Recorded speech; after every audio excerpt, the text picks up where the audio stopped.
नमस्कार, स्वागत है आप सभी का झारखंड जीके के इस रिवीजन सीरीज पर। तो अगर आपने पिछला वीडियो देखा होगा तो वहाँ पर हम लोग झारखंड के 24 जिलों से संबंधित जितने भी पीवाईक्यू थे उसको कंप्लीट कर लिए। अब हमारा जो अगला का टारगेट है प्रमुख स्थल, झारखंड के प्रमुख स्थल, ठीक है, उसको कंप्लीट करेंगे। तो चलिए बिना समय ख़राब किए स्टार्ट करते हैं। पहला प्रश्न आपके सामने है, झारखंड में कौन सी जगह जिसे छोटा नागपुर की रानी कहा जाता है? तो वो है आपका नेतरहाट। नेतरहाट, इसको छोटा नागपुर की रानी कहते हैं। यहाँ पर व्याख्या देखते हैं। व्याख्या को थोड़ा सा ध्यान से देखिएगा और अगर आपको लगे कि व्याख्या में कोई इंपॉर्टेंट पॉइंट है तो उसको आप अपने कॉपी में नोट करके उसको रिवाइज कर सकते हैं, ठीक है। तो व्याख्या देखिए, लातेहार जिला में स्थित नेतरहाट को प्राकृतिक सुंदरता की वजह से छोटा नागपुर की रानी के नाम से जाना जाता है। अंग्रेजी शासनकाल में लातेहार जिला का नेतरहाट बिहार की ग्रीष्मकालीन राजधानी थी। तो यहाँ से क्या क्या पॉइंट आपको नोट करने, पहला कि छोटा नागपुर की रानी, पहला पॉइंट हो गया। और दूसरा पॉइंट ये याद रखना है कि जब बिहार से झारखंड अलग नहीं हुआ था, जब बिहार झारखंड जब सम्मिलित रूप से था, तो उस समय बिहार की जो ग्रीष्मकालीन राजधानी थी वो हुआ करती थी नेतरहाट, ठीक है। तो ये दोनों बिंदु ध्यान में रखिए। चलिए अगले प्रश्न की ओर बढ़ते हैं। अगला प्रश्न है, लातेहार जिले में किस स्थान को आमतौर पर छोटा नागपुर की रानी, वही रिपीटेड क्वेश्चन है, ठीक है। चलिए अगला प्रश्न क्या है? अगला प्रश्न है हमारा, झारखंड के लातेहार जिले में कौन सा पर्यटन स्थल? तो यही नेतरहाट है। और जो यहाँ पर अन्य ऑप्शन देख रहे हैं, सूर्य मंदिर। सूर्य मंदिर पता है कहाँ है? रांची में बुंडू में आपको मिलेगा सूर्य मंदिर। रजरप्पा मंदिर की बात करें तो ये रामगढ़ में छिन्नमस्तिका माता मंदिर के नाम से भी फेमस है, और बाबा बैद्यनाथ देवघर में, ठीक है। व्याख्या यहाँ पर देख सकते हैं, नेतरहाट लातेहार जिला का एक महत्वपूर्ण पर्यटक स्थल है। यहाँ प्रसिद्ध नेतरहाट आवासीय विद्यालय स्थित है और ये इस विद्यालय से संबंधित भी प्रश्न जो है पूछा गया है जेएसएससी जेपीएससी की परीक्षाओं में। और आपको इसके बारे में याद रखना है कि इसकी स्थापना कब हुई थी। तो 1954 में इसकी स्थापना हुई थी, और जब स्थापित हुआ तो वहाँ के प्रथम जो प्रिंसिपल बने थे वो बने थे चार्ल्स नेपियर, ठीक है। तो ये पॉइंट याद रखिए। इसके अलावा यहाँ पर आपको सबसे इम्पॉर्टेंट ध्यान रखना है, यहाँ पर दो वाटरफॉल्स हैं, एक ऊपरी घाघरी और एक निचली घाघरी, ठीक है। ऊपरी घाघरी और निचली घाघरी जलप्रपात किस जिला में है? तो याद रखिए लातेहार में। कहाँ पर? नेतरहाट, लातेहार में मिलेगा आपको। ऊपरी घाघरी और निचली घाघरी जलप्रपात ये आपको लातेहार डिस्ट्रिक्ट में देखने को मिलेगा। चलिए नेक्स्ट क्वेश्चन की ओर बढ़ते हैं। झारखंड में पहाड़ों की रानी के नाम से कौन मशहूर है? तो वही नेतरहाट मशहूर है, ओके। व्याख्या यहाँ पर देख सकते हैं, नेतरहाट को पहाड़ों की रानी एवं पहाड़ों की मल्लिका के नाम से जाना जाता है। नेतरहाट दो शब्दों नेतुर एवं हाट से बना है, जहाँ नेतुर का अर्थ बाँस और हाट का अर्थ बाजार। एक अन्य मत के अनुसार नेतरहाट को इसकी खूबसूरती के कारण नेचुरल हट कहा जाता है, जो अपभ्रंश होकर नेतरहाट बन गया, ठीक है। पांडवों ने अज्ञातवास में कुछ समय यहाँ पर बिताए थे। तो चलिए एक बार इसको रिवाइज करते हैं, क्या क्या इस बॉक्स में कहा गया है। तो देखिए, पहला पॉइंट यहाँ पर आपको गौर करना है, पहाड़ों की रानी। दूसरा पॉइंट, पहाड़ों की मल्लिका। तो ये दोनों शब्द किसके लिए यूज किए जाते हैं? तो नेतरहाट के लिए। तीसरा, नेतुर का अर्थ, नेतरहाट दो शब्द नेतुर और हाट से बना है, तो नेतुर का अर्थ क्या है? तो नेतुर का अर्थ बांस है, तीसरा पॉइंट। और चौथा याद रखिए, खूबसूरती के कारण, इसकी खूबसूरती के कारण इसको नेचुरल हट भी कहा जाता है, ठीक है। और एक अन्य पॉइंट याद रखिए, पांडवों ने अज्ञातवास में कुछ समय यहाँ बिताए थे। तो ये पॉइंट्स जो है आपको यहाँ पर ध्यान रखने हैं। चलिए नेक्स्ट क्वेश्चन क्या है, झारखंड की सबसे ऊंची जगह कौन सी है? तो सबसे ऊंची जगह अकॉर्डिंग टू ऑप्शन यहाँ देखा जाए तो नेतरहाट हो जाएगा। ऐसे तो झारखंड की सबसे ऊंची जो सबसे हाईएस्ट पीक है आपका, तो सबसे हाईएस्ट पीक वो पारसनाथ है। पारसनाथ में जो समेद शिखर, ठीक है, तो वो है जिसकी ऊंचाई 1365 के आसपास है। कितना है? 1365। और अगर आपको फिट में पूछे तो 4478 फिट, कहीं कहीं 4478 नहीं लिखे, 4480 फिट भी लिखा रहता है, तो घबराना नहीं है। ये दोनों आप याद रखिए, 4478 एंड 4480, और मीटर में 1365 फीट, ठीक है। तो यहाँ पर प्रश्न अकॉर्डिंग टू ऑप्शन चलेंगे तो नेतरहाट हो जाएगा। आइए इसकी व्याख्या को हम लोग यहाँ पर देखते हैं। तो देखिए, पाट क्षेत्र पारसनाथ को छोड़कर झारखंड का सबसे ऊंचा भाग है, ठीक है। पाट क्षेत्र यहाँ पर पाट क्षेत्र की बात की जा रही है। एक सेकेंड, यहाँ पर जो है पाट क्षेत्र की बात की रहा है, और कह रहा है कि पाट क्षेत्र जो है पारसनाथ को अगर छोड़ दिया जाए तो पारसनाथ को छोड़कर झारखंड का सबसे ऊंचा भाग है पाट क्षेत्र। अगर पारसनाथ को काउंटर नहीं करें तो झारखंड का सबसे ऊंचा क्षेत्र पाट क्षेत्र हो जाएगा, ठीक है। फिर यहाँ पर बोला जा रहा है कि एक सेकेंड, समुद्र तल से इसकी ऊंचाई 900 से 1000 मीटर है। पाट क्षेत्र की समुद्र तल से ऊंचाई कितनी है? 900 से 1000 मीटर। इस पाट क्षेत्र की 3 सबसे ऊंचे पाट, एक नेतरहाट पाट, गणेशपुर पाट और जमीरा पाट। ठीक है, पाट क्षेत्र के बारे में सबसे इंपॉर्टेंट पॉइंट आपको क्या याद रखना है, इसमें 3 हाईएस्ट पीक आपको देखने को मिलेंगे। पहला नेतरहाट पाट, ठीक है, जिसकी ऊंचाई अगर बात करें तो 1180 मीटर है और फीट में 3871 फीट। ठीक है, फिर सेकंड नंबर पर आपका आता है, सेकंड नंबर पर गणेशपुर पाट, और गणेशपुर पाट इसकी ऊंचाई कितनी है? 1171 फीट। और तीसरे नंबर पर आपका आता है जमीरा पाट, जिसका जो कि 1142 मीटर है। तो आपको तीनों क्रम से याद रखना है। पहला अगर पूछेगा, एक सेकेंड, पहला अगर पूछेगा कि पाट क्षेत्र में सबसे हाईएस्ट पीक कौन सा है, तो नेतरहाट पाट, और उसका ऊंचाई कितना है, तो 1180 मीटर। दूसरा याद रखिए, आपको याद रखना है गणेशपुर पाट, इसकी ऊंचाई कितना है? 1171 मीटर। तीसरा याद रखना है जमीरा पाट, ठीक है, जमीरा पाट, और इसकी ऊंचाई कितनी है? तो 1142 मीटर। तो ये तीनों पॉइंट आपको यहाँ पर ध्यान रखना है पाट क्षेत्र को लेकर के। चलिए नेक्स्ट क्वेश्चन की ओर बढ़ते हैं। अगला क्वेश्चन है हमारा, किस स्थान के पास मैग्नोलिया पॉइंट स्थित है? तो मैग्नोलिया पॉइंट याद रखिए नेतरहाट में आपको देखने को मिलेगा। आइए व्याख्या देखते हैं। नेतरहाट के पलामू बांग्ला परिसर में सनराइज पॉइंट स्थित है तथा नेतरहाट से 10 किलोमीटर की दूर मैग्नोलिया पॉइंट स्थित है। नेतरहाट से जो मैग्नोलिया पॉइंट की दूरी है 10 किलोमीटर है।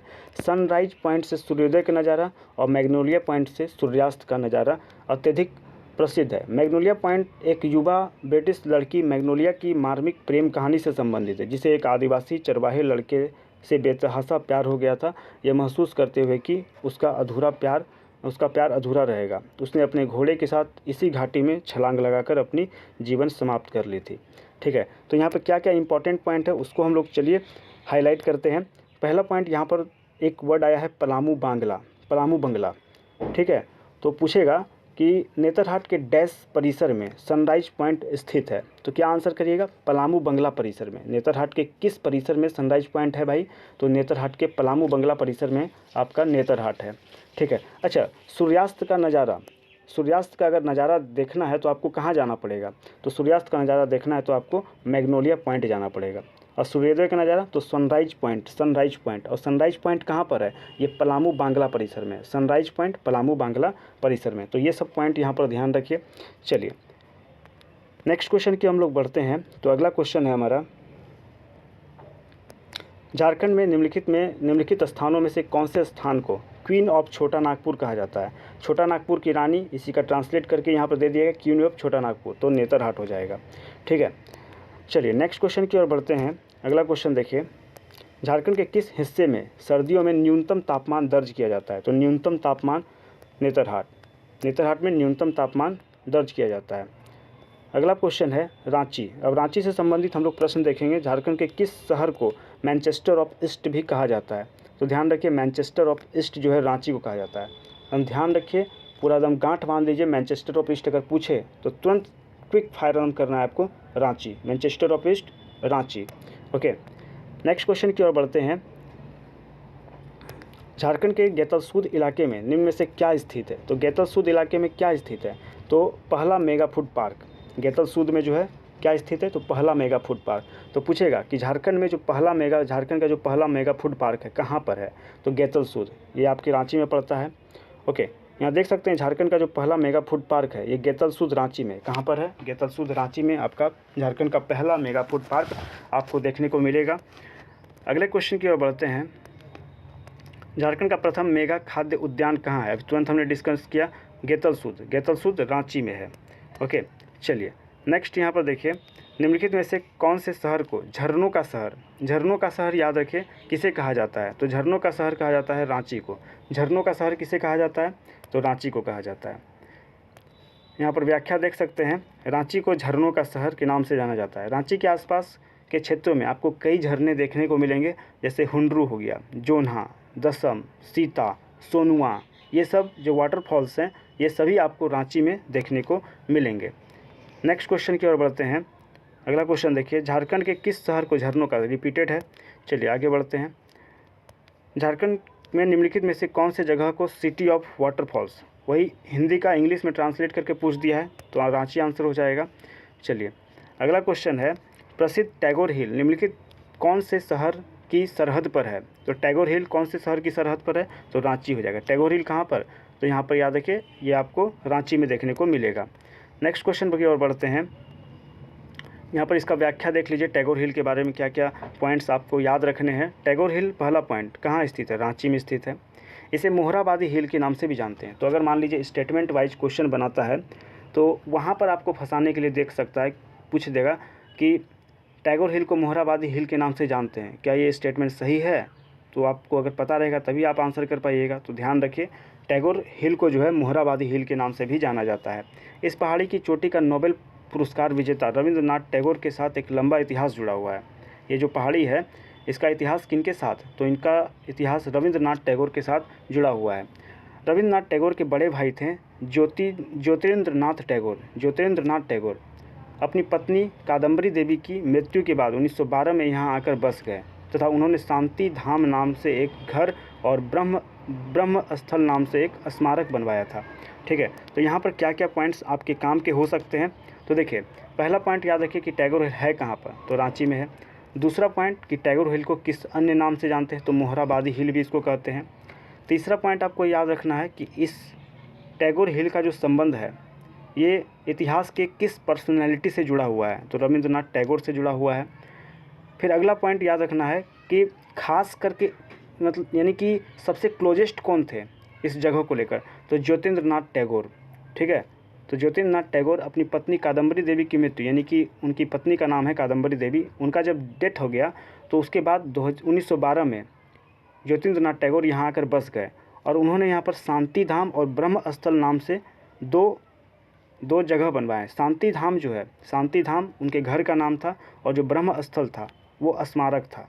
ठीक है, तो ये सब ध्यान रखना है। चलिए नेक्स्ट क्वेश्चन की ओर बढ़ते हैं। अगला क्वेश्चन, झारखंड के प्रसिद्ध टैगोर हिल को डैश के नाम से भी जाना जाता है? तो टैगोर हिल को अभी तुरंत हमने डिस्कस किया, मोहराबादी हिल के नाम से जाना जाता है। अगला क्वेश्चन क्या है, झारखंड में टैगोर हिल कहाँ स्थित है? तो टैगोर हिल या फिर मोहराबादी हिल दोनों एक ही है, रांची में स्थित है। चलिए अगला क्वेश्चन है हमारा यहाँ पर, झारखंड के किस जिले में टैगोर पहाड़ी स्थित है? तो टैगोर पहाड़ी कहाँ पे है? रांची में। ठीक है, या मोहराबादी हिल भी इसको हम लोग बोलते हैं।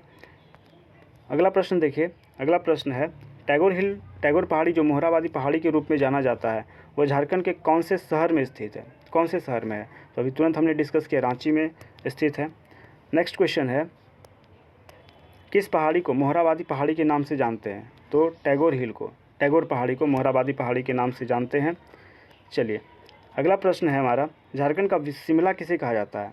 शिमला ऑफ झारखंड किसे कहते हैं? तो याद रखिए रांची को। झारखंड का शिमला, झारखंड में सर्वाधिक वाटरफॉल कहाँ पर है? रांची में है। ये भी पॉइंट आपको ध्यान रखना है। चलिए नेक्स्ट क्वेश्चन, यहाँ पर इसका पहले व्याख्या देख लीजिए। झारखंड का शिमला रांची को कहा जाता है, इसे मोटरिस्ट्स पैराडाइज के नाम से। ठीक है, मोटरिस्ट्स पैराडाइज के नाम से। तो रांची को दो नाम, एक तो इसको झारखंड का शिमला कहते हैं, ठीक है, और दूसरा मोटरिस्ट्स पैराडाइज। मोटरिस्ट्स दो तीन बार, देखिए नाम थोड़ा सा डिफ़िकल्ट है तो 2-3 बार इसको रिपीट करिएगा तो आपके जहन में बैठ जाएगा। तो बोलिए 2-3 बार, मोटरिस्ट्स पैराडाइज कहाँ पर है? रांची। मोटरिस्ट्स पैराडाइज कहाँ पर है? रांची में। मोटरिस्ट्स पैराडाइज रांची में। इस तरह से चीज़ों को याद रखिएगा तो ज़्यादा समय तक आपको याद रहेगा। नेक्स्ट क्वेश्चन है, झारखंड के किस शहर में विज्ञान केंद्र बनाया गया है? तो झारखंड के किस शहर में विज्ञान केंद्र बनाया गया है? तो ध्यान रखिए रांची में विज्ञान केंद्र बनाया गया है। अच्छा, आपको पता होना चाहिए साइंस सिटी भी यहाँ पर साइंस सिटी बन रहा है, उसका नाम पता है क्या है? वराहमिहिर है, वराहमिहिर। ये पॉइंट आप ध्यान रखिए। चलिए अगले प्रश्न की ओर बढ़ते हैं। झारखंड में विज्ञान शहर डैश में स्थापित किया गया? तो रांची में। अगला प्रश्न देखिए, झारखंड राज्य में कहाँ साइंस सिटी की स्थापना की जा रही है? तो रांची में। नाम क्या होगा इसका? वराहमिहिर। क्या नाम होगा? वराहमिहिर नाम होगा। अगला प्रश्न है, झारखंड में बसे इकलौते एंग्लो इंडियन गांव? तो पता ही होगा मैक्लुस्कीगंज है। यहाँ पर इसका व्याख्या थोड़ा सा देख लेते हैं हम लोग। विश्व का इकलौता एंग्लो इंडियन गांव मैक्लुस्कीगंज रांची जिला में स्थित है। यह एक छोटा सा पहाड़ी शहर है जो राजधानी रांची से लगभग 64 किलोमीटर दूर। तो याद रखिए डिस्टेंस से काफ़ी बार क्वेश्चन पूछ लिया जाता है। तो मैक्लुस्कीगंज का रांची से दूरी कितना है? 64 किलोमीटर। 64 किलोमीटर दूर है मैक्लुस्कीगंज से। यह झारखंड के प्रमुख पर्यटक स्थलों में से एक है। इसे मिनी लंदन किसे कहते हैं? मैक्लुस्कीगंज को कहते हैं। ओके, इस गांव की स्थापना अर्नेस्ट टिमोथी मैक्लुस्की द्वारा की गई थी। अर्नेस्ट टिमोथी मैक्लुस्की द्वारा की गई थी, जिस कारण इस गांव का नाम उनके नाम पर पड़ा। मैक्लुस्की ने 1933 में कोलोनाइजेशन सोसाइटी ऑफ इंडिया का गठन किया। ठीक है, रातू महाराज से एक समझौते के तहत 10,000 एकड़ ज़मीन मैक्लुस्कीगंज की स्थापना हेतु प्राप्त किया गया था। ठीक है, इस पॉइंट को ध्यान रखिए। इसके अलावा इसके बारे में आपको क्या याद रखना है? 300 लोग आकर यहाँ पर बसे थे, किंतु द्वितीय विश्व युद्ध के बाद अधिकतर परिवार यहाँ से विदेश चले गए। ठीक है, मात्र 1-2 शायद फैमिली वहाँ पे बचा हुआ है, तो वो भी है कि नहीं ये नहीं पता। चलिए आगे हम लोग बढ़ते हैं। एक प्रसिद्ध पर्यटक अड्डा रॉक गार्डन झारखंड में स्थित है। एक प्रसिद्ध पर्यटक अड्डा रॉक गार्डन कहाँ पर है? तो रॉक गार्डन याद रखिए, रॉक गार्डन जो है रांची में है। रॉक गार्डन कहाँ पे है? रांची में। व्याख्या यहाँ पर देख सकते हैं। रांची का प्रसिद्ध रॉक गार्डन अल्बर्ट एक्का चौक से लगभग 4 किलोमीटर की दूरी पर है। तो रांची में भी आपका अल्बर्ट एक्का चौक है और वहाँ से 4 किलोमीटर की डिस्टेंस पे आपको मिल जाएगा रॉक गार्डन। चंडीगढ़ के रॉक गार्डन के बाद रांची रॉक गार्डन महत्व और प्रसिद्ध में दूसरे स्थान पर है। देखिए, जो रांची में रॉक गार्डन है ये चंडीगढ़ के रॉक गार्डन के बाद दूसरा सबसे इम्पॉर्टेंट स्थान है रॉक गार्डन के मामले में। रांची में रॉक गार्डन गोंडा पहाड़ी की चट्टानों से बनाया गया है। ठीक है, रांची में जो रॉक गार्डन है ये गोंडा पहाड़ी की चट्टानों से बनाया गया है। तो पूछेगा कि रांची में जो रॉक गार्डन है ये किस चट्टान की पहाड़ी से बनाया गया है? तो गोंडा पहाड़ी की चट्टानों से इसे बनाया गया है। नेक्स्ट हम लोग बढ़ते हैं। झारखंड राज्य के निर्माण तक एक औद्योगिक शहर होने के अलावा रांची को क्या विशेष दर्जा प्राप्त था? झारखंड राज्य के निर्माण तक एक औद्योगिक शहर होने के अलावा रांची को क्या विशेष दर्जा प्राप्त था? तो यहाँ पर ऑप्शन डी, रांची बिहार की ग्रीष्मकालीन राजधानी थी। रांची बिहार की ग्रीष्मकालीन राजधानी थी। ठीक है, ऐसे अभी हम लोग अभी तुरंत ऊपर पढ़े कि नेतरहाट भी बिहार का ग्रीष्मकालीन राजधानी था। ठीक है, और रांची भी। चलिए नेक्स्ट हम लोग बढ़ते हैं। यहाँ व्याख्या देख सकते हैं। रांची शहर की जलवायु मध्यम है, जिस कारण वर्ष 2000 में झारखंड के अलग होने तक यह बिहार की ग्रीष्मकालीन राजधानी थी। यह लोकप्रिय रूप से जलप्रपातों का शहर, ठीक है, जलप्रपातों का शहर के रूप में इसको जाना जाता है। चलिए नेक्स्ट क्वेश्चन देखिए। इनमें से कौन सा रांची का एक प्रसिद्ध बाजार जो लंबे समय से विभिन्न प्रकार की खरीदारों की ज़रूरतों को पूरा करता है? ठीक है, तो याद रखिए ऑप्शन यहाँ पर सही हो जाएगा मित्रा बाज़ार। वो कौन सा बाज़ार है? मित्रा बाज़ार। चलिए नेक्स्ट है, यहाँ पर व्याख्या देख सकते हैं इसका मित्रा बाज़ार के बारे में। रांची का प्रसिद्ध बाज़ार है, तो यहाँ से डायरेक्ट प्रश्न पूछ जाएगा कि मित्रा बाज़ार झारखंड के किस जिले में एक प्रसिद्ध बाज़ार है? तो रांची में। मित्रा बाज़ार रांची में है, जो लंबे समय से विभिन्न प्रकार के खरीदारों की ज़रूरतों को पूरा करता है। ठीक है, नेक्स्ट क्वेश्चन देख सकते हैं। झारखंड राज्य की राजधानी होने के अलावा रांची डैश की भी राजधानी है। तो रांची किसकी राजधानी है? तो दक्षिणी छोटा नागपुर की। तो दक्षिणी छोटा नागपुर जो है ये आपका कमिश्नरी है, यानी कि प्रमंडल है, और इसी दक्षिणी छोटा नागपुर के अंतर्गत आपका रांची देखने को मिलता है आपको। इसमें आपका रांची हो गया, गुमला हो गया, खूंटी हो गया, सिमडेगा, लोहरदगा, ये 5 ज़िले इसके अंतर्गत आते हैं। ठीक है, यहाँ पर इसका व्याख्या देख सकते हैं। झारखंड की राजधानी रांची, जो दक्षिणी छोटा नागपुर का प्रमंडल का हेडक्वार्टर है, जो दक्षिणी छोटा नागपुर इसका हेडक्वार्टर है आपका रांची। दक्षिणी छोटा नागपुर प्रमंडल के अंतर्गत 5 ज़िले आते हैं, रांची, खूंटी, गुमला, सिमडेगा और लोहरदगा। ओके, चलिए उलियातू की बात करेंगे तो उलियातू के बारे में देखिए। उलियातू धरती आबा का जन्म स्थान झारखंड के डैश जिले में है, तो याद रखिए खूंटी में है। कहाँ पर? खूंटी। खूंटी में एक गाँव पड़ता है उलियातू, वहीं पर भगवान बिरसा मुंडा का जो है जन्म हुआ था। यहाँ पर व्याख्या हम देख सकते हैं। धरती आबा भगवान बिरसा मुंडा का जो जन्म है 15 नवंबर 1875 को वर्तमान खूंटी के उलियातू गांव में हुआ था। अच्छा, जयपाल सिंह मुंडा का जन्म बता सकते हैं कहाँ हुआ था? तो याद रखिए जयपाल सिंह मुंडा का भी जन्म खूंटी जिला में एक जगह है टकरा गाँव, वहाँ पर हुआ था 1903 में। कब हुआ था? 1903 में। ठीक है, तो ये पॉइंट भी ध्यान रखिए। चलिए नेक्स्ट क्वेश्चन है सिमडेगा से।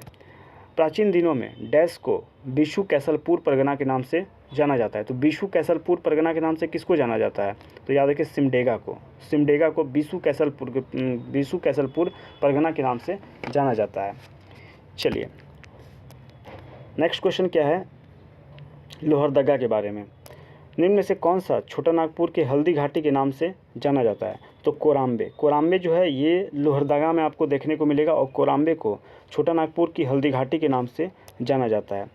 इसका व्याख्या हम लोग देखते हैं, व्याख्या में क्या स्पेशल है। तो देखिए, लोहरदगा जिले में स्थित कोराम्बे को छोटा नागपुर के हल्दी घाटी के नाम से जाना जाता है। यहाँ का पहला शासक कोल तेली राजा था। यहाँ का पहला शासक कौन था? कोल तेली राजा था। बाद में रक्सेलों का आगमन हुआ था। यह स्थान नागवंशी राजा तथा रक्सेल के लिए हल्दी घाटी का समान माना जाता है, क्योंकि इस स्थान पर दोनों के बीच घमासान युद्ध हुआ था, जिसमें भारी संख्या में सैनिक मारे गए थे। कोराम्बे में वासुदेव राय का मंदिर है। वासुदेव राय की काले पत्थरों से निर्मित आकर्षक मूर्ति प्राचीन परंपरा का प्रतीक है। अब यहाँ पर कौन कौन से पॉइंट्स आपके लिए इम्पॉर्टेंट हैं उसको यहाँ पर अंडरलाइन करते हैं।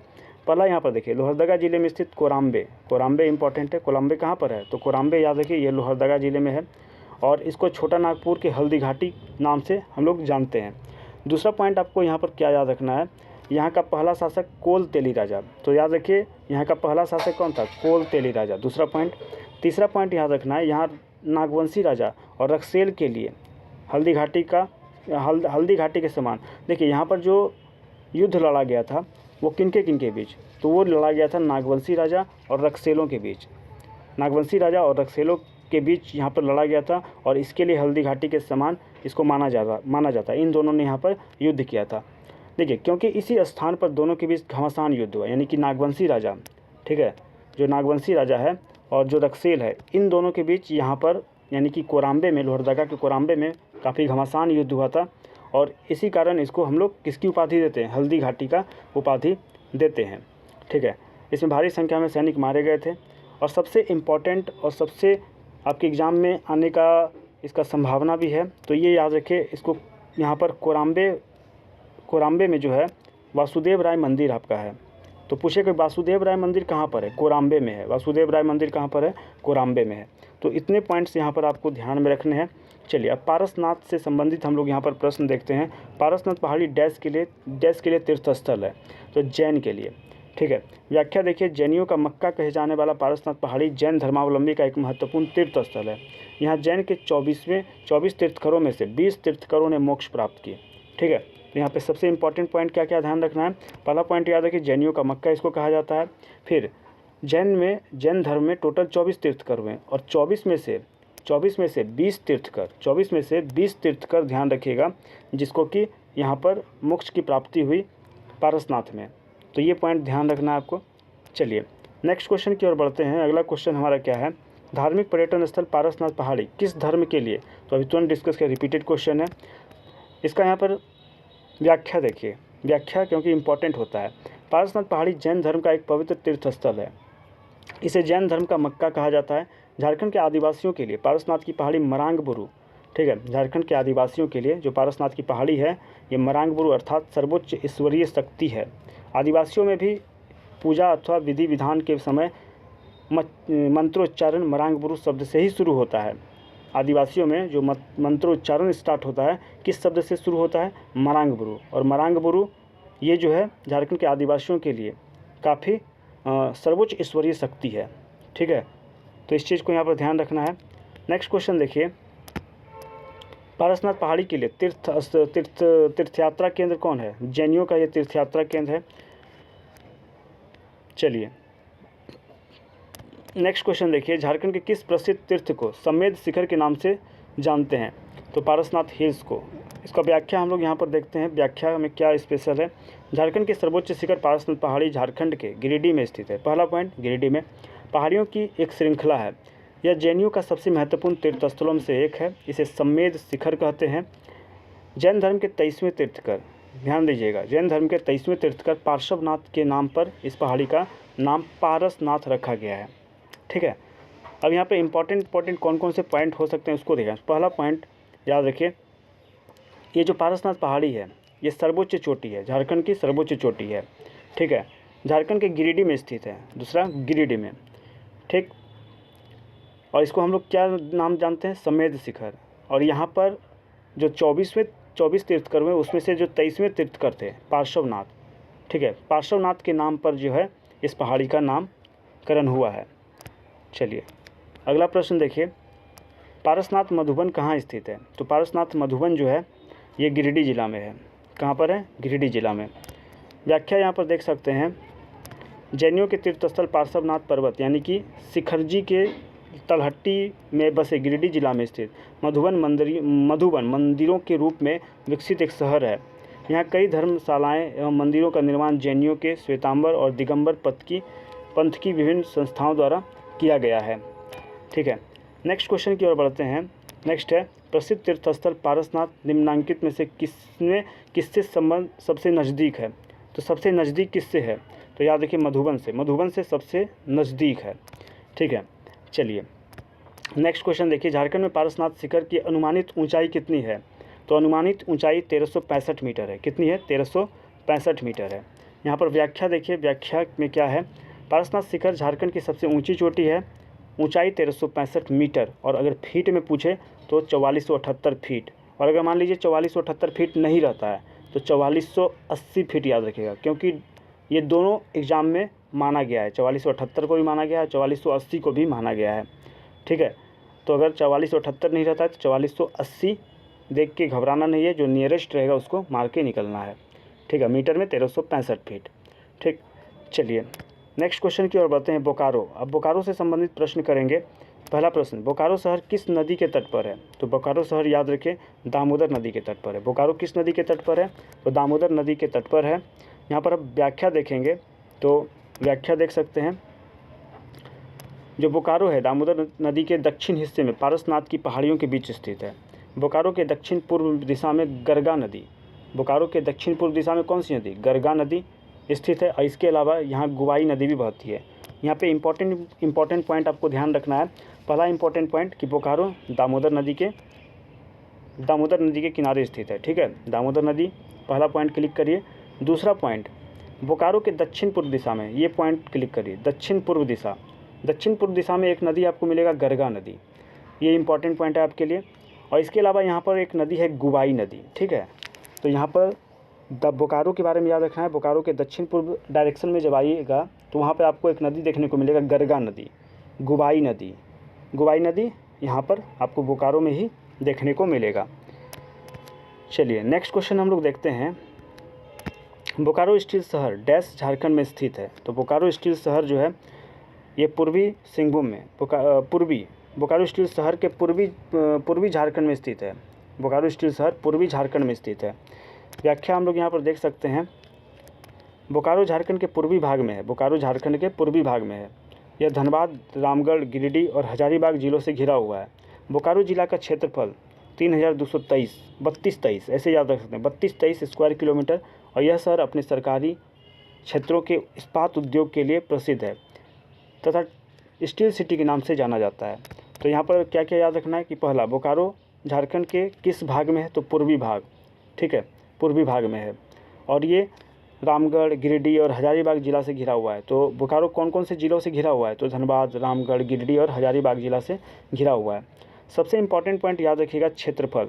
अगर आप PYQ पलटा के देखिएगा तो क्षेत्रफल से रिलेटेड क्वेश्चन जो है पूछा गया है, तो यहाँ पर डाटा याद रखना आपको बहुत ज़रूरी हो जाता है। तो क्षेत्रफल कितना है? 3223। बोकारो का क्षेत्रफल 3223। ठीक है, ये याद रखिए। यह शहर अपने सरकारी क्षेत्र इस्पात उद्योग के लिए प्रसिद्ध है। यहाँ पर बोकारो स्टील प्लांट, और जिसकी स्थापना कब हुई थी?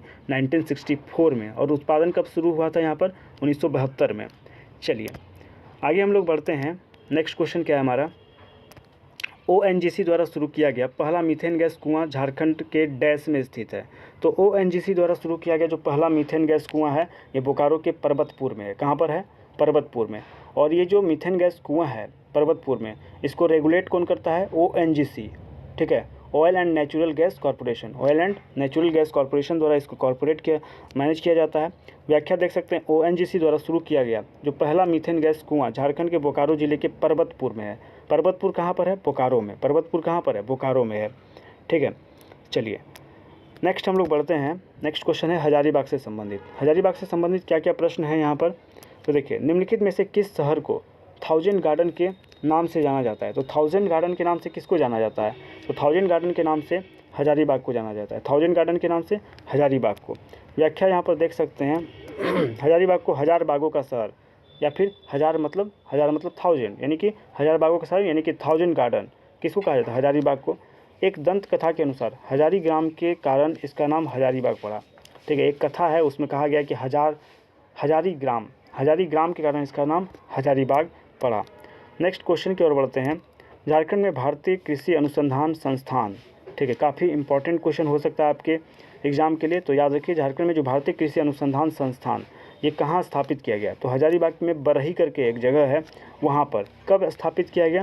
तो याद रखिए 2015 में 2015 में यहाँ पर जो है भारतीय कृषि अनुसंधान संस्थान का उद्घाटन किया गया था प्रधानमंत्री नरेंद्र मोदी के द्वारा। ठीक है, एक सेकेंड।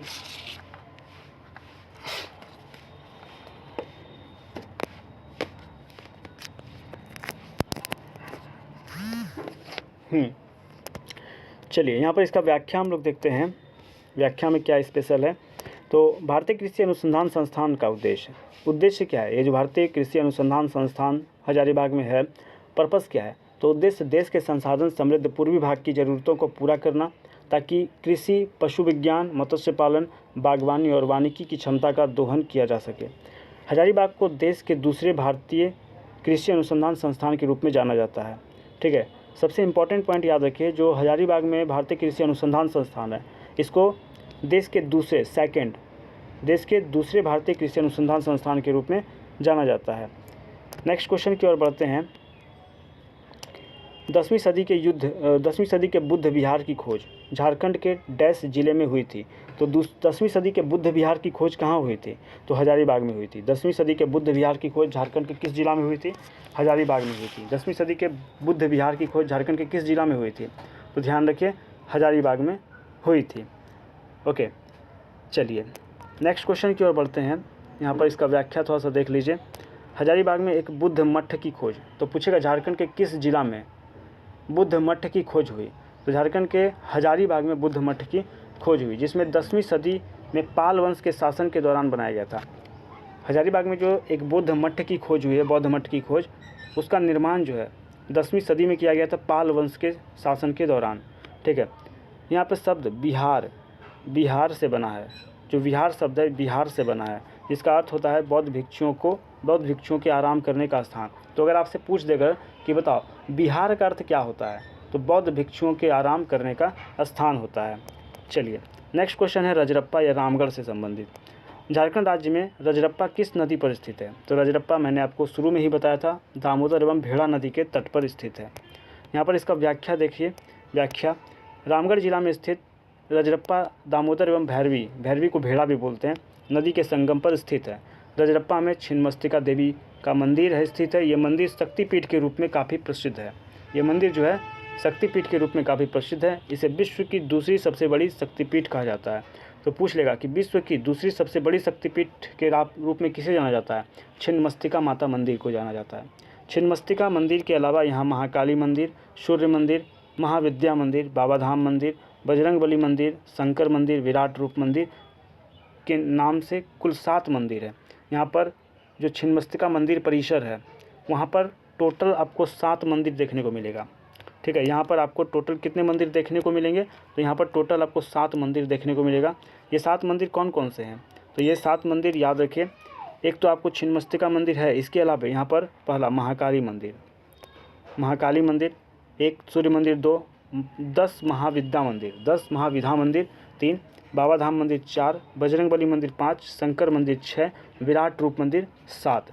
कौन कौन से मंदिर मैंने आपको बताया? महाकाली मंदिर, सूर्य मंदिर, 10 महाविद्या मंदिर, बाबाधाम मंदिर, बजरंगबली मंदिर, शंकर मंदिर और विराट रूप मंदिर। तो ये 7 नाम एक बार थोड़ा सा ध्यान में रखिएगा, अगर प्रश्न बन गया तो वहाँ पर आप इसको टिक करके आ सकें। चलिए नेक्स्ट क्वेश्चन क्या है? झारखंड में रजरप्पा किस नदी पर है? तुरंत अभी हमने डिस्कस किया, रिपीटेड है, दामोदर भैरवी के तट पर है। ठीक है, वही रिपीटेड क्वेश्चन है। व्याख्या इसका देखते हैं। दामोदर एवं भेड़ा नदी के संगम पर स्थित रजरप्पा मंदिर में देवी काली की धड़ से अलग। तो यहाँ पर जानते हैं आपको कैसे फंसाएगा? पूछेगा कि रजरप्पा में जो माता छिन्नमस्तिका मंदिर शक्तिपीठ है, ठीक है, तो वहाँ पर किस भगवान का मंदिर है? तो माँ काली का। कई बच्चे क्या करते हैं, माँ दुर्गा मार के चले जाते हैं, तो ये जानकारी आप थोड़ा सा ध्यान से इसको कहीं लिख लीजिएगा। माँ काली का मंदिर है वहाँ पे, माँ काली की धड़ से अलग सर वाली मूर्ति वहाँ पर स्थापित है, जिस कारण इसे छिन्न मस्तिका कहा जाता है। यह मूर्ति शक्ति के 3 रूपों सौम्य, उपसौम्य, उग्र, ठीक है, और काम में उग्र रूप का प्रतिनिधित्व करती है। ध्यान रखना है आपको, यहाँ पर जो ये मंदिर है ये किस रूप का प्रतिनिधित्व करती है, तो ये उग्र रूप का प्रतिनिधित्व करती है। किस रूप का प्रतिनिधित्व करती है? उग्र रूप का, ठीक है, उग्र रूप का प्रतिनिधित्व करती है, ठीक है। देवी के दाएं और बाएं डाकनी एवं साकनी विराजमान है। देवी के पैरों के नीचे रति कामदेव, देवी के पैरों के नीचे कौन है? रति कामदेव को दर्शाया गया है, जो कामनाओं के दमन का प्रतीक है। यहाँ शारदीय दुर्गा उत्सव में माँ की महानवमी पूजा सबसे पहले संथाल आदिवासियों के द्वारा प्रारंभ की जाती है और इन्हीं के द्वारा प्रथम बकरे की बलि दी जाती है। तो ये सभी पॉइंट्स यहाँ पर छिन्नमस्तिका माता मंदिर से रिलेटेड याद रखिए। अगला प्रश्न है, लालकी घाटी के नाम से विख्यात चिट्टूपाली घाटी किस जिले में है? तो याद रखिए, लालकी घाटी के नाम से विख्यात चिट्टूपाली घाटी, ये आपको रामगढ़ में देखने को मिलेगा। कहाँ पर? रामगढ़ में। इसका व्याख्या यहाँ पर देखते हैं। लालकी घाटी के नाम से विख्यात जो चिट्टूपाली घाटी है, रामगढ़ जिले में स्थित है। झारखंड की राजधानी रांची से लगभग 30 किलोमीटर, ठीक है, रांची से लगभग 30 किलोमीटर दूर NH-20 पर स्थित है ये। 1857 के विद्रोह के नायक टिकैत उमराव सिंह और शेख भिखारी को इसी घाटी में 8 जनवरी 1858 को फांसी दी गई थी। तो पूछेगा कि भैया एक बात बताओ, जो रामगढ़ में लालकी घाटी है, चिट्टूपाली घाटी है, वहाँ पर 1857 से संबंधित किस महानायक को फांसी दी गई थी? तो ध्यान रखना है, उमराव सिंह, ठीक है, उमराव सिंह और शेख भिखारी का नाम याद रखें। इन दोनों को जो है 8 जनवरी 1858 को उमराव सिंह और शेख भिखारी को वहाँ पर फांसी दी गई थी, लालकी घाटी या फिर चिट्टूपाली घाटी, ठीक है। तो ये ध्यान रखना है। चलिए नेक्स्ट हम लोग कोडरमा से संबंधित प्रश्न देखेंगे। चलिए, कौन सा शहर भारत की माइका राजधानी के रूप में जाना जाता है? तो भारत का माइका राजधानी के रूप में किसे जाना जाता है? तो कोडरमा को जाना जाता है। व्याख्या यहाँ पर देखिए, कोडरमा को भारत की माइका राजधानी, अभ्रक राजधानी के नाम से जाना जाता है, ठीक है। चलिए, ये सब इजी क्वेश्चन है काफ़ी। नेक्स्ट क्वेश्चन देखिए, झारखंड के किस किले को भारत की अभ्रक राजधानी, वही रिपीटेड क्वेश्चन है। व्याख्या ये देखते हैं, कोडरमा में बड़े पैमाने पर अभ्रक पाया जाता है, इसलिए इसे भारत की अभ्रक राजधानी कहा जाता है।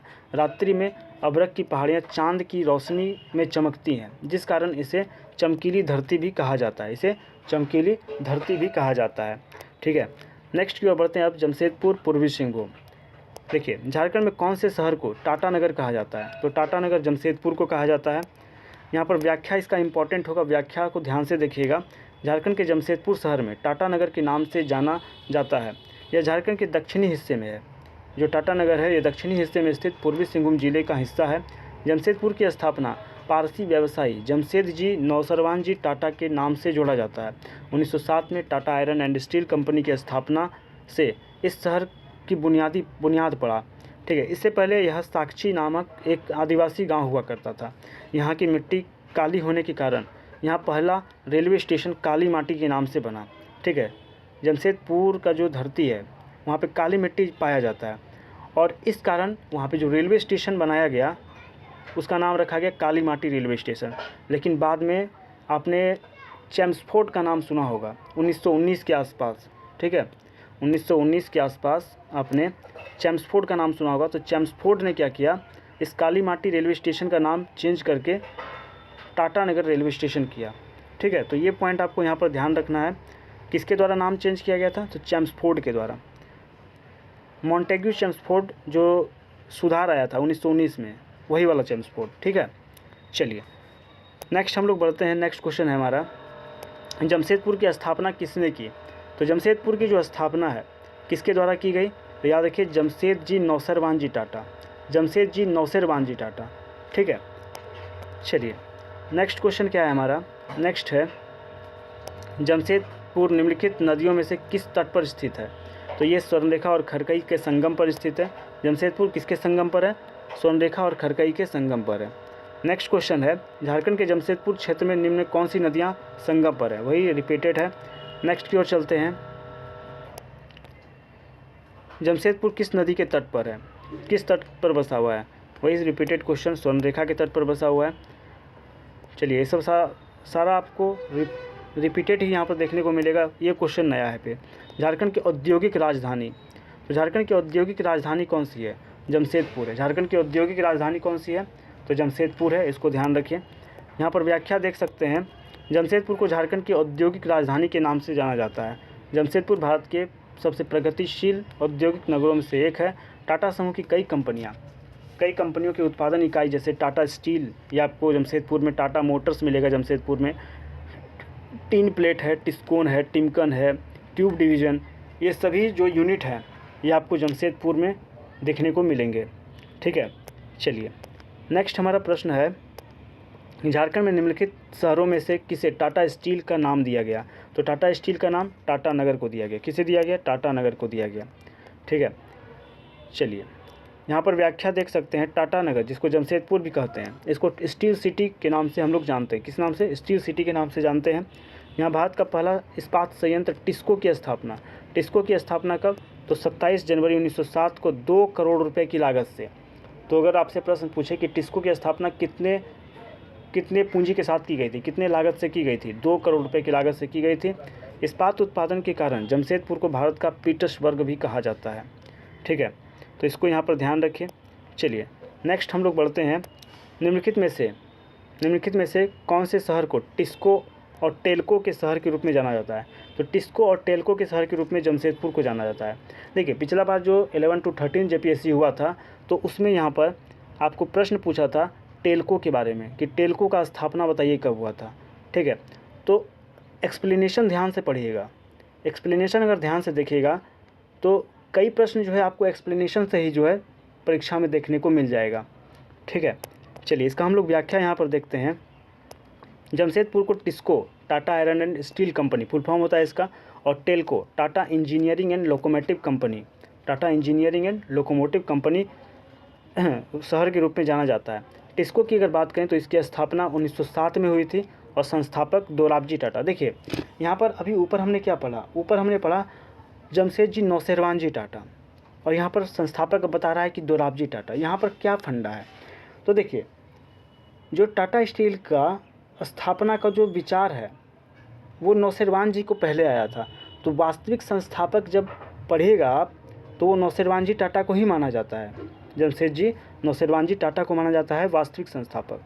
ठीक है, और जो 1907 में स्थापना हुई थी वो दोराबजी टाटा के द्वारा की गई थी, लेकिन आइडिया आया था किनको? नौशेरवान जी टाटा को, जमशेदजी नौशेरवान जी टाटा को। ठीक है, तो ये फंडा यहाँ पर थोड़ा सा बच्चों को यहाँ पर कन्फ्यूजन होता है, तो इसको ध्यान में रखिएगा। देखिए जबकि वास्तविक संस्थापक जमशेदजी नौशेरवान जी टाटा को माना जाता है। टेल्को की स्थापना 1945 में हुई थी। यही ठोक प्रश्न जो है 11 to 13 JPSC में डायरेक्ट पूछ लिया था कि टेल्को की स्थापना कब हुई थी, तो 1945 में हुई थी। ठीक है, तो इसको ध्यान में रखना है। वर्तमान में टिस्को को टाटा स्टील और टेल्को को टाटा मोटर्स। यहाँ से एक प्रश्न और मैं आपको बता देता हूँ थोड़ा सा कि प्रश्न क्या बनेगा। देखिए जो टिस्को है, ठीक है, टिस्को इसका नाम परिवर्तन किया गया 2005 में। 2005 में इसका नाम चेंज करके टाटा स्टील कर दिया गया। और जो टेल्को है, टेल्को का नाम परिवर्तन करके टाटा मोटर्स कब किया गया? 2003 में किया गया। तो ये दोनों पॉइंट्स याद रखिएगा, इम्पॉर्टेंट है। चलिए नेक्स्ट क्वेश्चन की ओर बढ़ते हैं हम लोग। टाटा नगर को किस नाम से जाना जाता है? टाटा नगर को किस नाम से जाना जाता है? तो जमशेदपुर के नाम से जाना जाता है। किस नाम से जाना जाता है? जमशेदपुर के नाम से जाना जाता है। व्याख्या देख सकते हैं, टाटा नगर को जमशेदपुर के नाम से जाना जाता है। लौह नगरी के रूप में विख्यात जमशेदपुर केवल झारखंड में ही नहीं बल्कि पूरे विश्व पटल पर चर्चित है। पर्यटन की दृष्टि से टाटा नगर का महत्व अंतर्राष्ट्रीय स्तर पर भी है। इसे हाल ही में इंटरनेशनल क्लीन सिटी के अवार्ड से भी नवाजा गया है। चलिए नेक्स्ट है माइकल जॉन सभागार निम्नलिखित में कौन से शहर में है? तो माइकल जॉन सभागार जमशेदपुर में है। माइकल जॉन सभागार कहाँ पर है? तो ये आपके जमशेदपुर में है। चलिए नेक्स्ट यहाँ पर इसका व्याख्या देखिए। टाटा वर्कर्स यूनियन के माइकल जॉन ऑडिटोरियम, ठीक है, टाटा वर्कर्स यूनियन के माइकल जॉन ऑडिटोरियम यानी सभागार विष्णुपुर जमशेदपुर में स्थित है। कहाँ पर? विष्णुपुर जमशेदपुर। टाटा वर्कर्स यूनियन के माइकल प्रेक्षागृह का उद्घाटन 18 अक्टूबर 1984 को राजीव गांधी द्वारा किया गया था। तो देखिए यहाँ पर क्या क्या पॉइंट आपको ध्यान रखना है कि ये जो माइकल जॉन सभागार है इसको हम लोग माइकल जॉन ऑडिटोरियम भी बोलते हैं, माइकल जॉन ऑडिटोरियम। तो अगर आपसे पूछ दे माइकल जॉन सभागार ना पूछ के माइकल जॉन ऑडिटोरियम पूछ दे तो घबराना नहीं है, इसी का अन्य नाम है माइकल जॉन ऑडिटोरियम, ठीक है। और ये टाटा वर्क्स यूनियन का के अंतर्गत आता है, जमशेदपुर में है, विष्णुपुर में। और इसका जो उद्घाटन किया गया था राजीव गांधी के द्वारा किया गया था 18 अक्टूबर 1984 को, ठीक है। किसके द्वारा इसका उद्घाटन, माइकल जॉन ऑडिटोरियम या फिर माइकल जॉन सभागार का उद्घाटन राजीव गांधी के द्वारा किया गया था 1984, ठीक है। तो इसको यहाँ पर ध्यान रखिए। चलिए नेक्स्ट क्वेश्चन हमारा है फुलडुंगरी। फुलडुंगरी किस शहर के निकट स्थित है? तो याद रखिए फुलडुंगरी ये आपके पूर्वी सिंहभूम में है और फुलडुंगरी ये घाटशिला के निकट है। यहाँ पर व्याख्या देख सकते हैं, फुलडुंगरी पूर्वी सिंहभूम जिला के घाटशिला में स्थित फुलडुंगरी में प्रसिद्ध फुलडुंगरी पहाड़ है, ठीक है। फुलडुंगरी पहाड़ कहाँ पर मिलेगा आपको? पूर्वी सिंहभूम। फुलडुंगरी पहाड़ कहाँ पर है बाबू? तो ये आपके पूर्वी सिंहभूम में है। ये झारखंड और पश्चिम बंगाल की सीमा पर है। फुलडुंगरी ज़्यादातर साल और महुआ के पेड़ों से ढका हुआ है।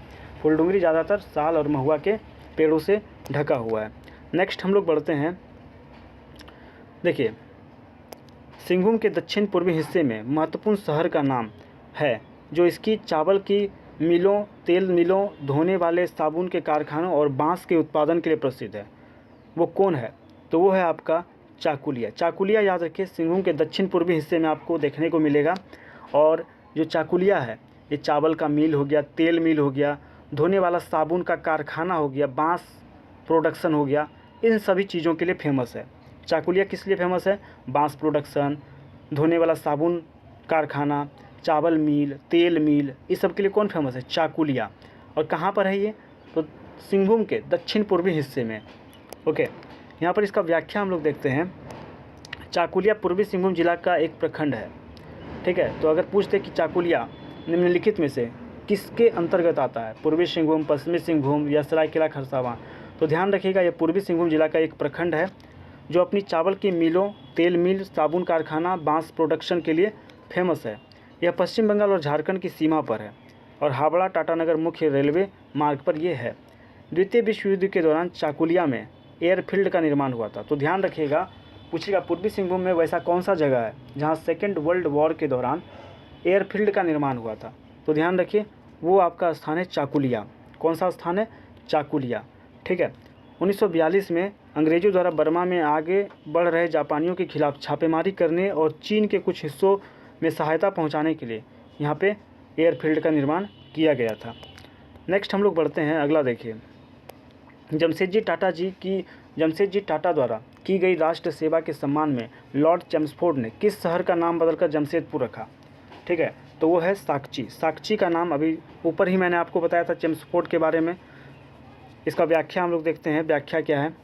तो देखिए 1919 में भारत के तत्कालीन वायसराय लॉर्ड चेम्सफोर्ड ने टाटा स्टील प्लांट का दौरा किया और स्टील उत्पादन के लिए कंपनी की प्रशंसा की जिसने मेसोपोटामिया अभियान को बचाया था। लॉर्ड चेम्सफोर्ड ने जमशेदजी नौसेरवानजी टाटा के श्रद्धांजलि के रूप में साकची शहर का नाम बदलकर जमशेदपुर कालामाटी रेलवे स्टेशन का नाम बदलकर टाटा नगर किया। देखिए जो चेम्सफोर्ड था वो पहुंचते हैं जमशेदपुर नौसेरवानजी टाटा को श्रद्धांजलि देने के लिए, और श्रद्धांजलि के रूप में जो साकची शहर था उसका नाम बदलकर जमशेदपुर कर देते हैं।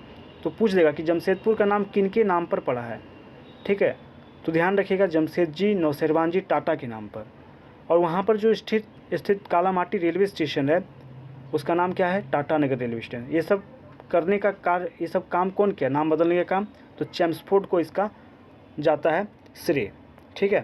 चलिए नेक्स्ट हमारा क्वेश्चन क्या है, झारखंड के किस शहर में इंडो डेनिश टूल रूम स्थित है? तो Indo Danish tool room Jamshedpur, एकदम रट जाइए, आपको नया लग रहा होगा देखने में ये क्वेश्चन। तो ध्यान रखिएगा इंडो डेनिश टूल रूम कहाँ पर है? Jamshedpur. Indo Danish tool room कहाँ पर है? जमशेदपुर में है। अब इंडो डेनिश टूल रूम व्याख्या आपको पता होना चाहिए क्या विशेष है इंडो डेनिश टूल रूम को लेकर। तो जमशेदपुर शहर में इंडो डेनिश टूल रूम स्थित है। Indo Danish tool room CAD, CAM, design, PLC, hardware और नेटवर्किंग से संबंधित कई 60 टर्म कोर्स प्रदान करता है।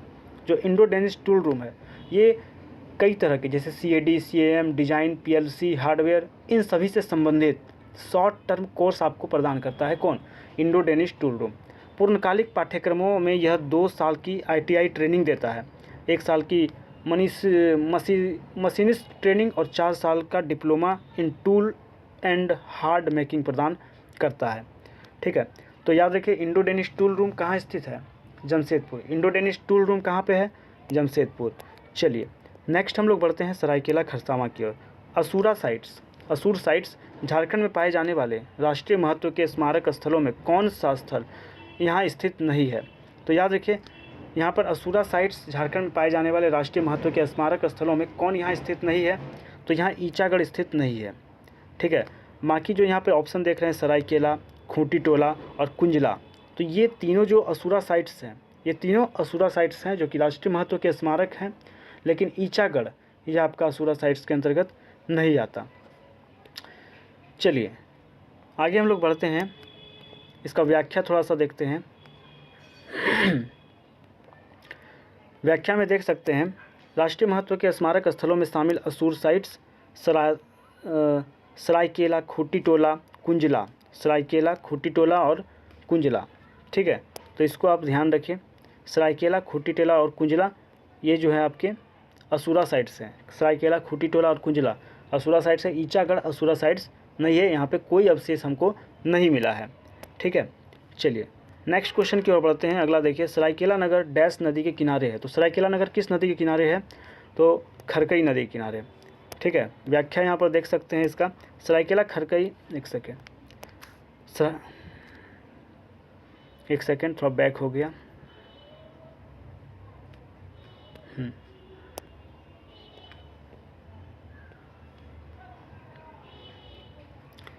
व्याख्या देख रहे थे हम लोग, तो देखिए व्याख्या, सरायकेला खरकई नदी के तट पर स्थित है। सरायकेला खरसावां जिला अपने में एक अति समृद्ध विरासत और सहेजे काइनाइट, एस्बेस्टस, क्वार्ट्ज जैसे बहुमूल्य खनिजों से भरा झारखंड का एक महत्वपूर्ण जिला है। ओके, चलिए आगे हम लोग बढ़ते हैं।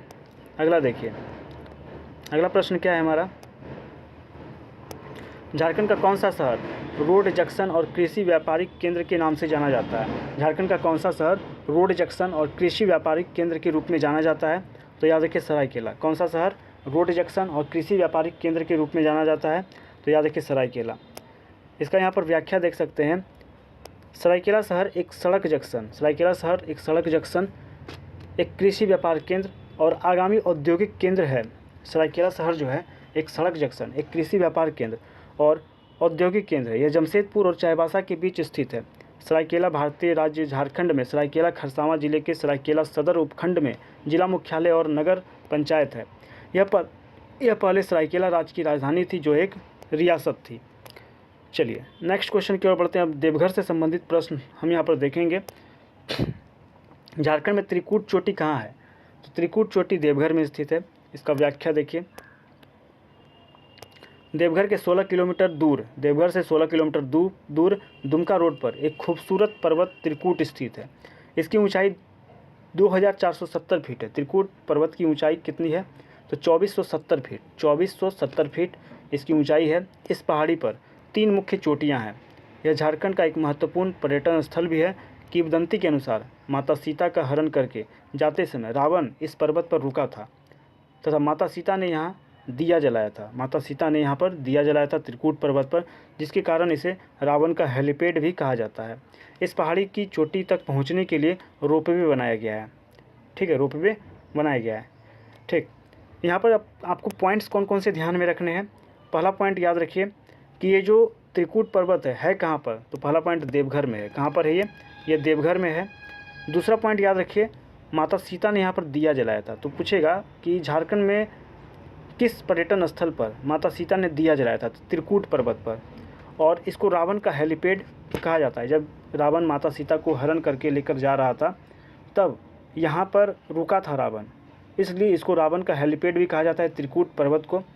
तो इस पॉइंट को ध्यान रखना है। चलिए नेक्स्ट क्वेश्चन है, 2012 में झारखंड सरकार ने किस स्थान पर IT पार्क की स्थापना हेतु software technology park of India के साथ समझौता ज्ञापन हस्ताक्षर किया?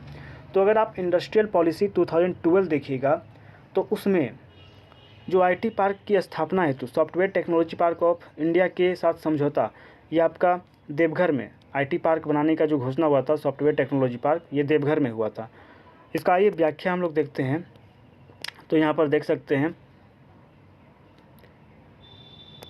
झारखंड के देवघर में सॉफ्टवेयर टेक्नोलॉजी पार्क की स्थापना की गई है। इसके लिए 2012 में झारखंड सरकार और software technology park of India के साथ समझौता हुआ था। और ये जो यहाँ पर सॉफ्टवेयर टेक्नोलॉजी पार्क बनाने का जो बात हुआ था, इसका चर्चा किया गया था आपका जो इंडस्ट्रियल पॉलिसी 2012 था उसमें। ठीक है, तो इस पॉइंट को ध्यान रखिए। चलिए नेक्स्ट क्वेश्चन क्या है, कौन सा शहर झारखंड की सांस्कृतिक राजधानी के रूप में जाना जाता है? तो झारखंड की सांस्कृतिक राजधानी देवघर को जाना जाता है। यहाँ पर इसका व्याख्या हम लोग चलिए देखते हैं। देवघर को झारखंड की सांस्कृतिक राजधानी के रूप में जाना जाता है। यहाँ विभिन्न संस्कृतियों और लोगों का एक बड़ा मिश्रण है। यहाँ बंगाली, बिहारी, गुजराती, पंजाबी, तमिल, मलयाली, तेलुगु के साथ साथ मारवाड़ी, राजस्थानी समुदाय भी है जो लंबे समय से देवघर में रह रहे हैं। तो यहाँ पर एक मिक्स आपको बंगाली भी मिलेगा, बिहारी, गुजराती, सभी यानी कि सभी तरह के विभिन्न संस्कृति को मानने वाले लोग यहाँ पर आपको बड़ी संख्या में मिल जाएंगे। ठीक है, चलिए नेक्स्ट हम लोग गोड्डा से संबंधित देखते हैं। तो बसंतराय झारखंड के किस ज़िले में स्थित है? तो बसंतराय याद रखिए ये गोड्डा जिला में स्थित है। इसका व्याख्या यहाँ पर देख सकते हैं। बसंतराय गोड्डा जिला में स्थित है।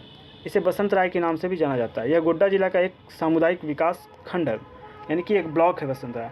और स्पेशल ब्रांच 2019 में पेपर हुआ था, वहाँ पर बसंतराय से क्वेश्चन पूछा गया था। लंबा चौड़ा एकदम ढड्ढा लिख दिया था और उसमें पूछा था कि यहाँ पर एक तालाब है जो कि 50 एकड़ में बना हुआ है, आज तक इसको कोई पार नहीं कर पाया है, ऐसे ऐसे जो है उसमें पूछा गया था। तो वो पूछा था आपका बसंतराय तालाब को लेकर के। ठीक, तो ये पॉइंट आप ध्यान रखिएगा। बसंतराय तालाब गोड्डा में है। ठीक, पथरगामा पड़ता है एक जगह गोड्डा में, पथरगामा, वहाँ पर है ये। नेक्स्ट, झारखंड के 50 एकड़ ज़मीन में एक बड़ा टैंक कहाँ स्थित है? तो याद रखिए बसंतराय टैंक नहीं है, वो तालाब है। ठीक है, तो इसको ध्यान रखिए। इसका व्याख्या देखिए यहाँ पर। गोड्डा का राजा बसंतराय का जलाशय प्रसिद्ध है। यह जलाशय 50 एकड़ में फैला हुआ है। ऐसा कहा जाता है कि इस जलाशय को कोई तैरकर नाव अथवा हाथी द्वारा पार नहीं कर सकता। ऐसा कोशिश करता है पार करने का, उसे जलाशय अपने अंदर खींच लेती है। यहाँ चैत्र संक्रांति के समय 14 अप्रैल से 15 दिनों तक ऐतिहासिक बिसुआ मेला लगता है। देखिए, एक है बिसुआ मेला जो कि गोड्डा में लगता है बसंतराय में। ठीक है, एक आपका है बिसु मेला, वो अलग है। तो कमेंट करके बताइए, सर्च करिए, थोड़ा सा गूगल पे आप भी एफर्ट लगाइए, वहाँ पर सर्च करके ये बताइए कि बिसु मेला कहाँ लगता है। ठीक, तो ज़रूर बताइएगा कमेंट करके। चलिए नेक्स्ट हम लोग बढ़ते हैं। बसंतराय को निम्नलिखित में से किसने बसाया था? तो बसंतराय को किसने? तो राजा बसंतराय ने बसाया था। गोड्डा के पथरगामा में आपको देखने को मिलेगा ये जगह। ठीक, चलिए पाकुड़ से संबंधित अब हम लोग यहाँ पर देखते हैं। अच्छा, गोड्डा की बात हुई है तो गोड्डा में आपको पता होना चाहिए मूलर्स टैंक है। ठीक है, एक सेकेंड, थोड़ा सा गोड्डा में आपका मूलर्स टैंक है। मूलर्स टैंक, ये ध्यान रखिएगा। ठीक है, एक आपको ध्यान रखना है मार्टिलो टावर। मूलर्स टैंक और मार्टिलो टावर थोड़ा मैचिंग आपको नाम सुनने में लग रहा होगा, तो आप बता सकते हैं मार्टिलो टावर कहाँ है? तो याद रखिए पाकुड़ में। मार्टिलो टावर पूछेगा पाकुड़, मूलर्स टैंक पूछेगा गोड्डा। मूलर्स टैंक गोड्डा और मार्टिलो टावर पाकुड़ में। ठीक है, तो ये दोनों आप यहाँ पर ध्यान रखिए। चलिए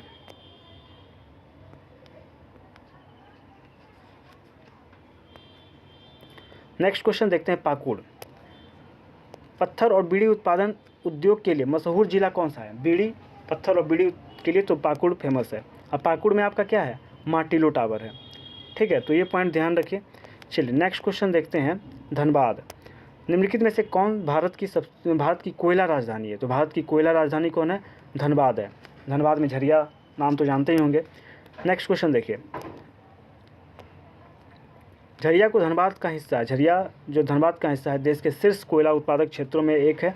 धनबाद 112 कोयला खदानों से घिरा हुआ है। याद रखिए, जो धनबाद है ना, ये 112 कोयला खदानों से घिरा हुआ है, जो सामूहिक रूप से 27.5 मीट्रिक टन कोयले का उत्पादन करता है, जिस कारण इसे भारत की कोयला राजधानी के रूप में जाना जाता है। तो याद रखिए, अगर आपसे पूछ ले कि जो धनबाद है ये कितने कोयला खदानों से घिरा हुआ है? तो ध्यान रखिएगा 112 कोयला खदानों से आपका ये धनबाद घिरा हुआ है।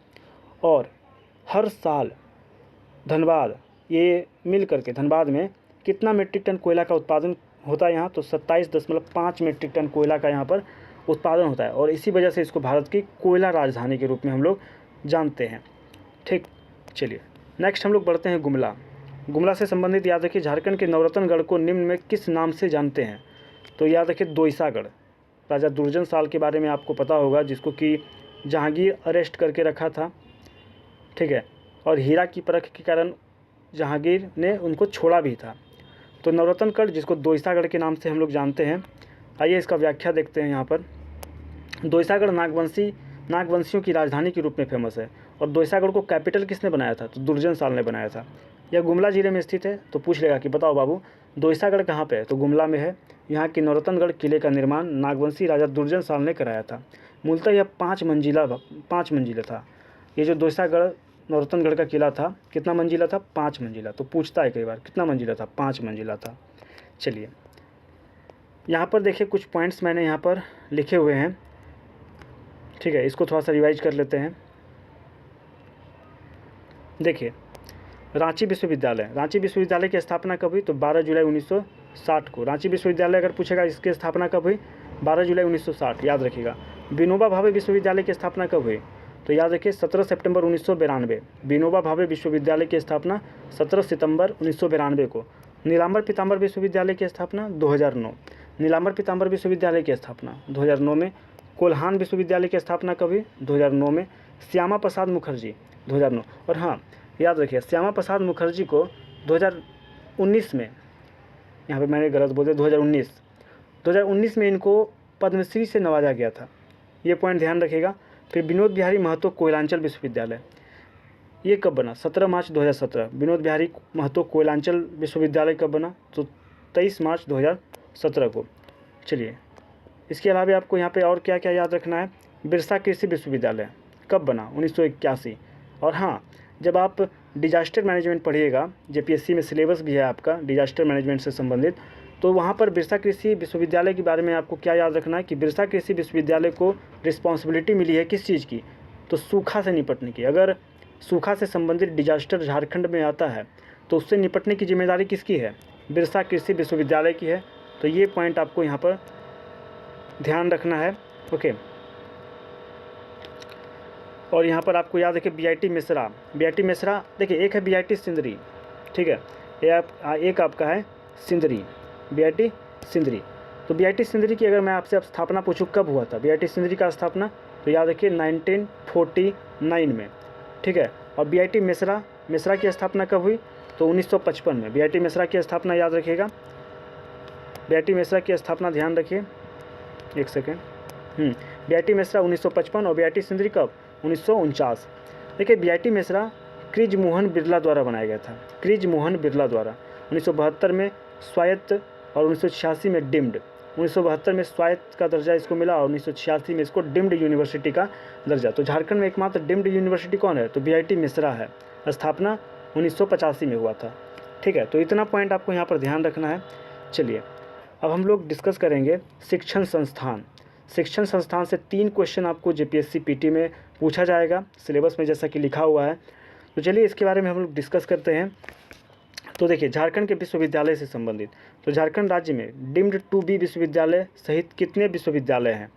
तो यहाँ पर व्याख्या, यहाँ पर स्टार लगा हुआ है यानी कि कुछ गड़बड़ी है ऑप्शन में। तो चलिए इसका व्याख्या हम लोग देखते हैं। तो यहाँ पर देखिए झारखंड आर्थिक सर्वेक्षण 2023-24 के अनुसार झारखंड में एक डिम्ड, ऊपर मैंने आपको बताया बीआईटी मिश्रा के बारे में जो कि एक डिम्ड यूनिवर्सिटी है, तो एक डिम्ड विश्वविद्यालय। राज्य में कुल 36 विश्वविद्यालय हैं, ठीक है, राज्य में कुल 36 विश्वविद्यालय। लेकिन अभी अगर करंट के डाटा के अनुसार अगर आप चलते हैं तो राज्य में 39 विश्वविद्यालय हो चुके हैं, 39, ठीक है, 39, जिसमें से आपको याद रखना है 16 ऐसे विश्वविद्यालय हैं जो कि सार्वजनिक हैं, ठीक है, जो सार्वजनिक हैं, ठीक है। तो इस चीज़ को आप यहाँ पर ध्यान रखिए। चलिए इसके अलावा आपको यहाँ पे क्या याद रखना है, जिसमें 12 विश्वविद्यालय राज्य के सार्वजनिक, ये 12 अब डाटा जो है फिगर चेंज हो चुका है, 12 नहीं बल्कि 16 हो गया है। 16 सार्वजनिक विश्वविद्यालय हैं तथा 16 निजी, ठीक है, 16 निजी विश्वविद्यालय। जबकि राष्ट्रीय महत्व के 5 संस्थान हैं। केंद्रीय विश्वविद्यालय 1 है और खुला विश्वविद्यालय 1 है और डीम्ड विश्वविद्यालय 1 है। तो यहाँ सब ये सब पॉइंट यहाँ पर ध्यान रखना है आपको। चलिए नेक्स्ट हम लोग यहाँ पर अब बढ़ते हैं। झारखंड में कितने केंद्रीय विश्वविद्यालय हैं? तो केंद्रीय विश्वविद्यालय याद रखिए 1। केंद्रीय विश्वविद्यालय कितना है झारखंड में? 1 है। व्याख्या यहाँ पर देखिए, झारखंड में 1 केंद्रीय विश्वविद्यालय है। ठीक है, झारखंड का केंद्रीय विश्वविद्यालय कहाँ पर है? ब्राम्बे में। ब्राम्बे कहाँ पर है? ब्राम्बे रांची में स्थित है। और इसकी स्थापना कब की गई थी? 2009 में की गई थी। भारत की संसद द्वारा पारित केंद्रीय विश्वविद्यालय अधिनियम 2009 के अनुसार इसके प्रथम कुलपति डारलैंडो खथिंग थे। डारलैंडो खथिंग। तो यहाँ से क्या क्या पॉइंट आपको ध्यान में रखना है सेंट्रल यूनिवर्सिटी को लेकर के? पहला पॉइंट ये याद रखना है कि झारखंड का जो सेंट्रल यूनिवर्सिटी है ये रांची के ब्राम्बे में है। पहला पॉइंट कहाँ पर है? रांची के ब्राम्बे में है। स्थापना, दूसरा पॉइंट याद रखिए, दूसरा पॉइंट स्थापना 2009 में हुआ। अधिनियम याद रखिएगा, केंद्रीय विश्वविद्यालय अधिनियम 2009 के तहत इसकी स्थापना की गई। और प्रथम कुलपति का नाम याद रखिए, डारलैंडो खथिंग। डारलैंडो खथिंग। सबसे इम्पॉर्टेंट यहाँ पर आपको याद रखना है स्थापना। ठीक है, स्थापना कब हुआ था? 2009 में स्थापना हुआ था। कब हुआ था? 2009 में स्थापना हुआ था। तो इस चीज़ को यहाँ पे आप ध्यान रखिए। चलिए नेक्स्ट क्वेश्चन देखिए क्या है। झारखंड में कितने डीम्ड विश्वविद्यालय छोड़कर विश्वविद्यालय हैं? तो यहाँ पर वर्तमान में झारखंड में 12 सार्वजनिक। देखिए बुक में 12 दिया हुआ है, लेकिन अगर आप इसका एक बार करंट पढ़ लीजिएगा, करंट सिनेरियो क्या है एक बार आप चेक कर लीजिएगा।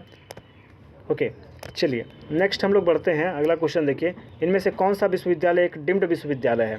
तो डीम्ड विश्वविद्यालय कौन सा है? तो अभी तुरंत मैंने ऊपर ही बताया आपको, बीआईटी मेसरा। और इसके अगर स्थापना की बात करें तो इसकी स्थापना कब की गई थी? तो 1955 में इसको स्थापित किया गया था।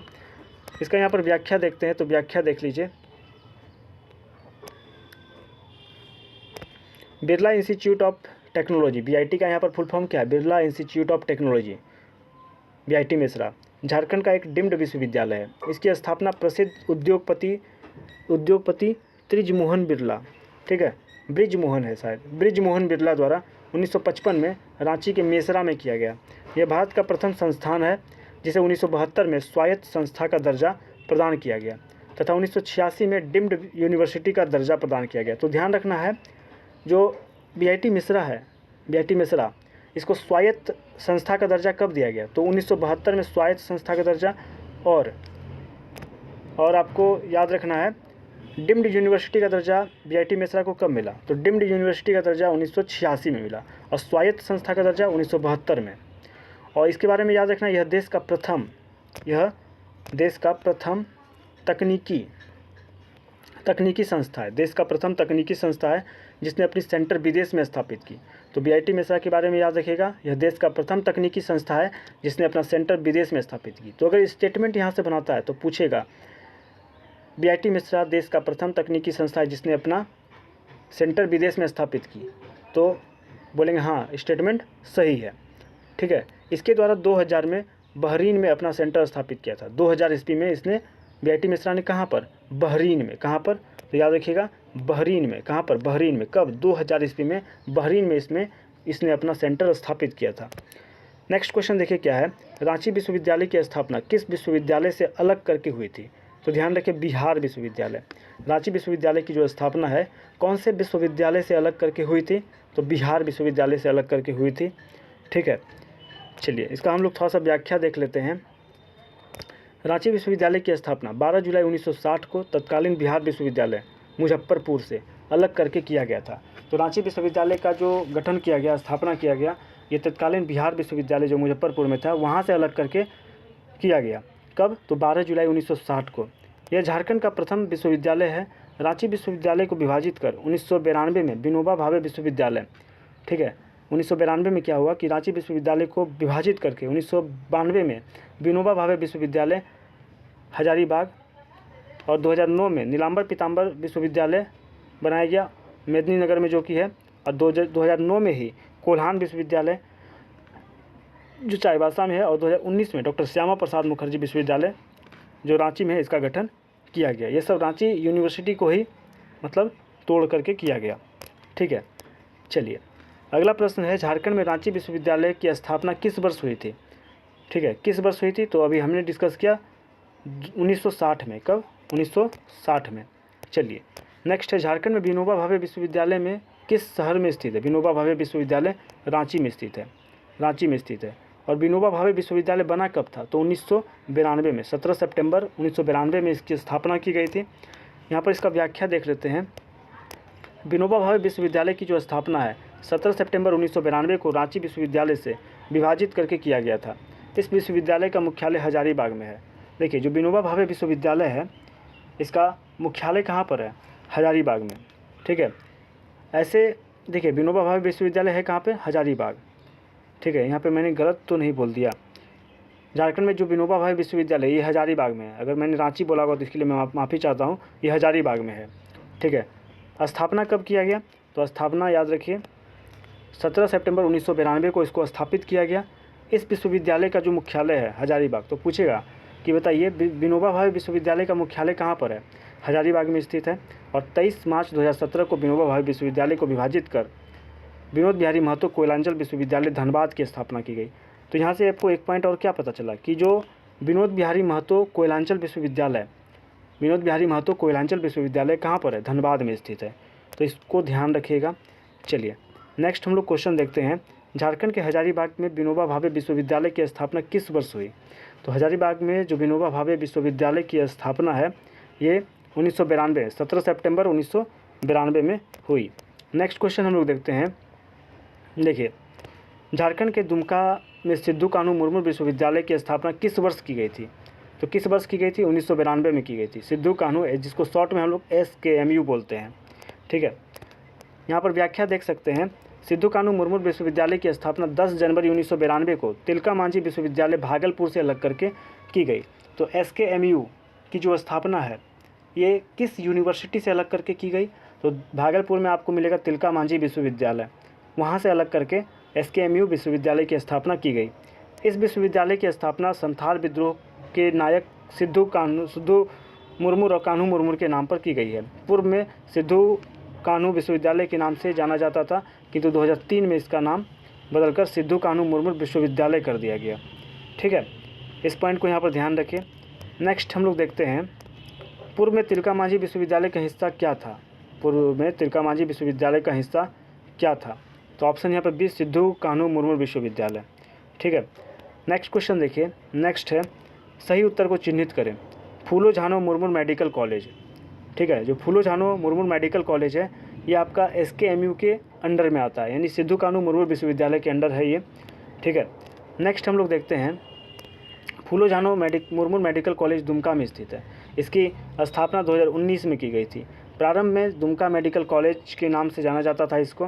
प्रारंभ में इसको दुमका मेडिकल कॉलेज के नाम से जाना जाता था। फिर 15 अगस्त 2020 को इसका नाम बदल दिया गया और संथाल विद्रोह की नायिका रही दो बहन फूलो झानो के नाम पर नामकरण कर दिया गया, ठीक है। और ये किससे संबद्ध है ये? तो सिद्धू कान्हू मुर्मू विश्वविद्यालय दुमका से संबद्ध है। तो यहाँ पे क्या क्या पॉइंट आपको यहाँ पर ध्यान रखने हैं। तो पहला पॉइंट याद रखिए, फूलो झानो मुर्मू मेडिकल कॉलेज दुमका में है। किस यूनिवर्सिटी से संबंधित है? तो SKMU सिद्धू कान्हू मुर्मू विश्वविद्यालय से संबंधित है।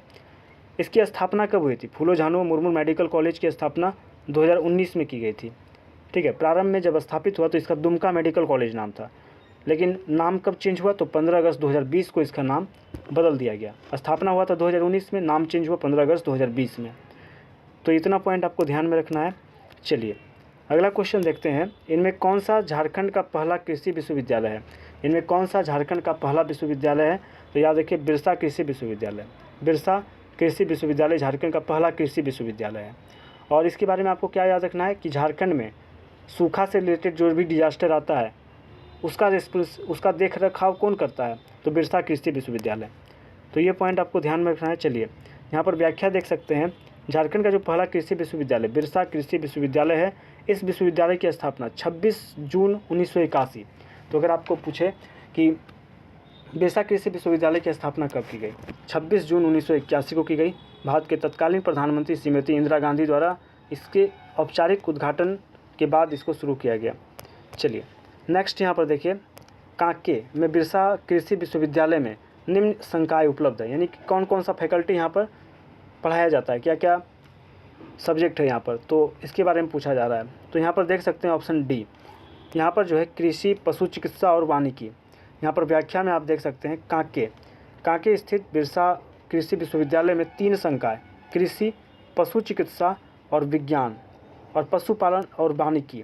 क्या क्या? कृषि, पशु चिकित्सा, विज्ञान और पशुपालन एवं वानिकी। देखिए ये जो विज्ञान और पशुपालन और वानिकी ये एक ही में है, ठीक है, एक में है ये, ठीक है। तो इसको ध्यान रखें, कृषि, पशु चिकित्सा, विज्ञान और पशुपालन एवं वानिकी, इस यहाँ पर इस सभी चीज़ों की पढ़ाई होती है।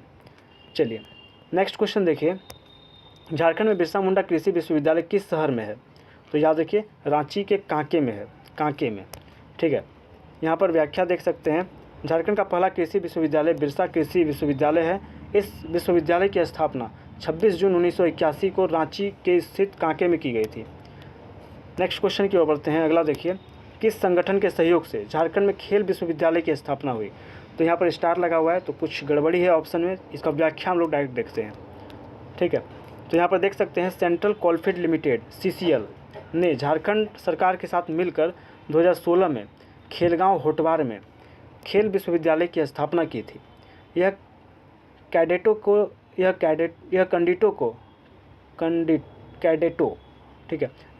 को निःशुल्क भोजन कैंडिडेट को निःशुल्क भोजन, आवास, खेल प्रशिक्षण, स्कूली शिक्षा आदि की व्यवस्था की जाती है। संपूर्ण व्यय CCL और झारखंड सरकार द्वारा 50-50 यानी कि 50% CCL 50% स्टेट गवर्नमेंट के अनुपात में वहन किया जाता है, ठीक है। तो यहाँ पर ध्यान रखिए, क्वेश्चन क्या पूछा गया था कि किस संगठन के सहयोग से झारखंड में खेल विश्वविद्यालय स्थापना होगा? तो याद रखिए CCL सेंट्रल कोलफील्ड लिमिटेड के सहयोग से झारखंड में खेल विश्वविद्यालय, खेल यूनिवर्सिटी बनेगा। और इसमें जो हिस्सेदारी होगी दोनों की, CCL की हिस्सेदारी 50% और झारखंड सरकार की हिस्सेदारी 50%, ठीक है। तो इसको ध्यान रखना है। नेक्स्ट क्वेश्चन देखते हैं, झारखंड के तकनीकी एवं विशिष्ट संस्थान सिंदरी में बिहार इंस्टीट्यूट ऑफ टेक्नोलॉजी का नाम बदलकर क्या कर दिया गया है? तो बिरसा इंस्टीट्यूट ऑफ टेक्नोलॉजी, ठीक है। सिंदरी में institute of technology, Bihar institute of technology पहले इसका नाम था, जो BIT सेंद्रा भी आप सुनते हैं, ठीक है। पहले इसका नाम बिहार इंस्टीट्यूट ऑफ टेक्नोलॉजी था, लेकिन अब इसका नाम क्या कर दिया है? बिरसा इंस्टीट्यूट ऑफ टेक्नोलॉजी कर दिया गया है। चलिए नेक्स्ट यहाँ पर इसका व्याख्या पहले देखिए। बिरसा इंस्टीट्यूट ऑफ टेक्नोलॉजी जो सिंदरी धनबाद में है और स्थापना इसका 1949 में हुआ था, ठीक है। स्थापना कब हुआ था? 1949 में। देखिए सिंदरी नाम से आपको 2 पॉइंट याद रखना है। जैसे ही सिंदरी नाम सुनिएगा आपके माइंड में उर्वरक कारखाना आएगा, ठीक है, आपके माइंड में उर्वरक कारखाना आएगा।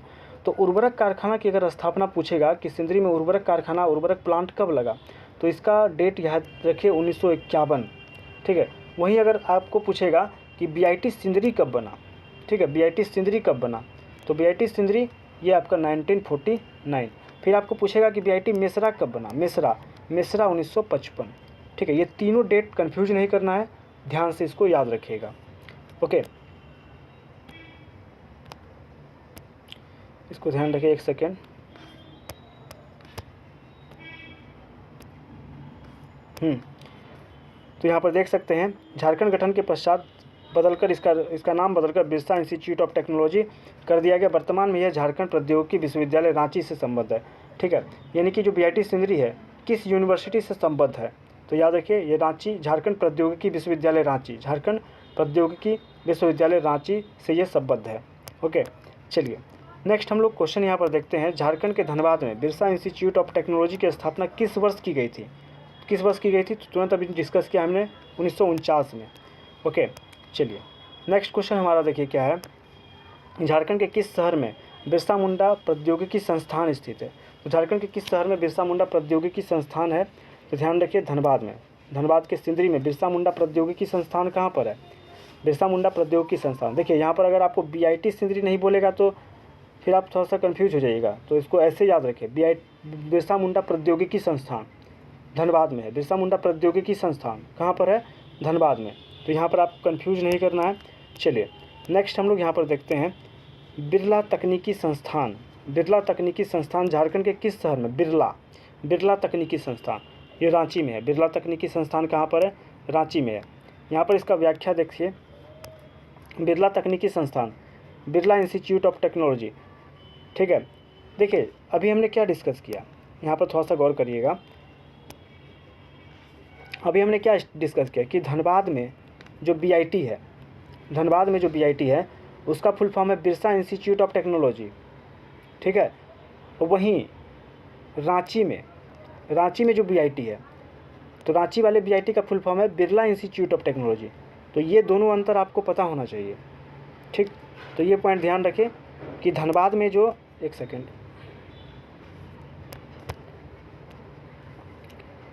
धनबाद में जो आपका बीआईटी है उसका फुल फॉर्म है बिरसा इंस्टीट्यूट ऑफ टेक्नोलॉजी, और जो रांची में है उसका नाम है बिरला इंस्टीट्यूट ऑफ टेक्नोलॉजी। यहाँ पे जो प्रश्न आपको मैंने बताया, देखिए ये प्रश्न देख के आप पकड़ लीजिएगा। देखिए बिरला तकनीकी संस्थान यहाँ पर पूछा गया, और इससे ऊपर वाला प्रश्न पे चलते हैं। यहाँ पे क्या पूछा, बिरसा मुंडा प्रौद्योगिकी संस्थान धनबाद, यानी कि बीआईटी के बारे में धनबाद वाले बीआईटी का फुल फॉर्म क्या हो जाएगा, Birsa Munda institute of technology, ठीक है। और वहीं अगर रांची वाले बीआईटी के बारे में पूछे तो उसका फुल फॉर्म हो जाएगा बिरला तकनीकी संस्थान, बिरला इंस्टीट्यूट ऑफ टेक्नोलॉजी। तो ये दोनों अंतर आपको ध्यान में रखना है। इसका चलिए व्याख्या थोड़ा सा देखते हैं। तो देखिए बिरला तकनीकी संस्थान Birla institute of technology Ranchi के मिश्रा में है। कहाँ पे, रांची के मिश्रा में, जिसकी स्थापना 1955 में हुई। यह भारत का पहला संस्थान है जिसे वर्ष 1964 में स्पेस इंजीनियरिंग एवं रॉकेट डिपार्टमेंट की स्थापना कर इसकी पढ़ाई शुरू करवाई। साथ ही साथ कैंपस में science and technology entrepreneur park स्थापित करने वाला देश का पहला संस्थान है। तो यहाँ से क्या क्या पॉइंट आपको ध्यान में रखना है। पहला पॉइंट ध्यान रखिए, ये जो यहाँ पर डेट है 1964, ठीक है। ये 1964 क्यों इम्पोर्टेंट है, क्योंकि 1964 में यहाँ पर space engineering and rocket department की स्थापना की गई। तो बीआईटी मिश्रा के अंदर स्पेस इंजीनियरिंग एवं रॉकेटरी डिपार्टमेंट की स्थापना कब की गई, 1964। बीआईटी मिश्रा के अंदर space engineering and rocketry department की स्थापना कब, 1964। और दूसरा पॉइंट आपको क्या याद रखना है यहाँ पर बीआईटी मिश्रा को लेकर, कि इस कैंपस में बीआईटी मिश्रा ने अपने कैंपस में science and technology entrepreneur park स्थापित करने वाला देश का पहला संस्थान बना। तो पूछ लेगा कि देश का ऐसा पहला संस्थान कौन सा है जिसने कि अपने कैंपस में science and technology entrepreneur park स्थापित किया। तो आप आंसर क्या करिएगा, बीआईटी मिश्रा। तो इस पॉइंट को यहाँ पर ध्यान रखिए। चलिए नेक्स्ट है, भारत के किस गवर्नर जनरल ने इंडियन स्कूल ऑफ माइन की स्थापना की। तो याद रखिए लॉर्ड इरविन ने। किसने, लॉर्ड इरविन ने। कब, तो 1926 में। व्याख्या इसका हम लोग यहाँ पर देखते हैं। Indian school of mines Dhanbad की स्थापना भारत के वायसराय लॉर्ड इरविन के द्वारा की गई थी। इसकी स्थापना मैकफर्सन समिति की अनुशंसा पर royal school of mines England एवं माइनिंग कॉलेज ऑफ जापान की तर्ज पर की गई है। तो यहाँ पर कैसे कैसे प्रश्न बन सकते हैं उसको देखिए। यहाँ पर पूछेगा कि जो ISM धनबाद है, तो इसकी स्थापना सबसे पहले बताइए किसके द्वारा, इरविन के द्वारा की गई, और इसकी जो स्थापना की गई है किसके तर्ज पर की गई है। तो याद रखिए इसकी स्थापना की गई है royal school of mines England और माइनिंग कॉलेज ऑफ जापान, ठीक है। Royal school of mine England और माइनिंग कॉलेज ऑफ जापान के तर्ज पर इस इंडियन स्कूल ऑफ माइंस की स्थापना की गई है। अच्छा, किस समिति के अनुशंसा पर, तो समिति का नाम याद रखिएगा मैकफर्सन समिति। कौन से समिति, तो मैकफर्सन कमेटी के अनुशंसा पर जो है royal school of mines England और माइनिंग स्कूल ऑफ जापान की तर्ज पर Indian school of mines Dhanbad की स्थापना की गई। चलिए नेक्स्ट प्रश्न देखिए, झारखंड में इंडियन स्कूल ऑफ माइंस कहाँ है। तो याद रखिए धनबाद में है, स्थापना 1926। यहाँ पर व्याख्या देख सकते हैं, 9 दिसंबर 1926 में स्थापित Indian school of mines Dhanbad में स्थित है। चलिए अगला प्रश्न क्या है, भारतीय खान संस्थान झारखंड में कहाँ है। तो याद रखिए धनबाद में है। अगला प्रश्न क्या है, झारखंड में इंडियन स्कूल ऑफ माइंस इनमें से किस शहर में है। तो वही रिपीटेड क्वेश्चन है। चलिए वही रिपीटेड है, 9 दिसंबर 1926 हो जाएगा सही आंसर, ठीक है। वही रिपीटेड क्वेश्चन है, ये भी रिपीटेड है। चलिए यहाँ पर इसका व्याख्या थोड़ा सा देख लेते हैं। इंडियन इंस्टीट्यूट ऑफ टेक्नोलॉजी की स्थापना 1926, 9 दिसंबर 1926, कहाँ, धनबाद में। 1967 में इसे UGC द्वारा डीम्ड विश्वविद्यालय का दर्जा प्रदान किया गया, ठीक है। 1967 में UGC के द्वारा जो है ISM धनबाद को डीम्ड विश्वविद्यालय का दर्जा दिया गया। 2017 में इसे भारतीय प्रौद्योगिकी संस्थान IIT का दर्जा। तो याद रखिए यहाँ पर 2 पॉइंट, कि जो IIT धनबाद यानी कि ISM धनबाद को Indian school of mines Dhanbad को IIT का दर्जा कब मिला, 2017 में मिला। कब मिला, 2017 में। ISM धनबाद को IIT का दर्जा 2017 में मिला। तो ये पॉइंट ध्यान रखिए। नेक्स्ट क्वेश्चन देखिए, झारखंड में धनबाद में संयुक्त इकाई के रूप में केंद्रीय खनन और ईंधन संस्थान की स्थापना किस वर्ष की गई? तो याद रखिए 2007। ये थोड़ा सा इंपॉर्टेंट प्रश्न हो जाएगा आपके लिए, इसको फिर से एक बार देखिए। बोल रहा है कि झारखंड के धनबाद में एक संयुक्त इकाई के रूप में केंद्रीय खनन और ईंधन संस्थान, केंद्रीय खनन और ईंधन संस्थान, इसकी स्थापना कब की गई? 2007। एकदम रट लीजिए, कहीं इसको कॉपी में नोट कर लीजिए, इंपॉर्टेंट क्वेश्चन है। पूछेगा कि केंद्रीय खनन और ईंधन संस्थान की स्थापना किस वर्ष की गई? केंद्रीय खनन और ईंधन संस्थान की स्थापना कब? 2007 में। केंद्रीय खनन और ईंधन संस्थान की स्थापना कब की गई? 2007 में की गई। कब की गई? 2007 में। केंद्रीय खनन और ईंधन संस्थान की स्थापना 2007 में, तो ध्यान रखना है आपको। चलिए यहाँ पर इसका व्याख्या देखिए। केंद्रीय खनन और ईंधन संस्थान, पहला पॉइंट धनबाद में स्थित है। दूसरा, स्थापना कब हुआ? 2007 में। यह वैज्ञानिक एवं औद्योगिक अनुसंधान परिषद की एक घटक प्रयोगशाला है। यह एक स्वायत्त सरकारी निकाय और भारत का सबसे बड़ा अनुसंधान और विकास संगठन है, और इसकी स्थापना कब? 2007 में की गई। ठीक है, चलिए अगला पॉइंट देखिए। पाटलिपुत्र चिकित्सा महाविद्यालय एवं चिकित्सालय PMCH कहाँ अवस्थित है? देखिए, एक तो PMCH पटना में है, वो PMCH की बात यहाँ पर नहीं हो रही है।